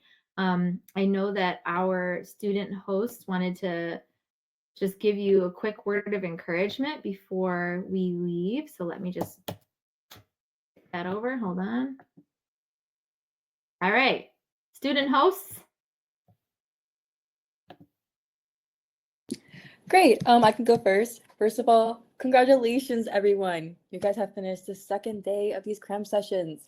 You guys are probably tired and even overwhelmed from all the information from today. But we can reassure you that you guys have worked so hard and we are immensely proud of your guys' hard work. It's been a pleasure, honestly, for me. It's been an honor to look at your guys' comments and answer your guys' questions. And we really hope you guys had a good night. And a tip I can say at the end is that keep reviewing up to the exam. However, most importantly, take care of yourself, whether that means doing self-care, getting a reasonable amount of sleep, etc. Your self-care and your personal growth is more, it matters more than a score on an AP test. So definitely take care of yourself, but you guys got this, and we believe in you. Well, you guys made it through 3 hours, so congrats to that. And I really hope that this live session did help increase your confidence for the AP exam. But lastly, as Madison said, take care of yourself. You have to put yourself first. You're more important than any exam.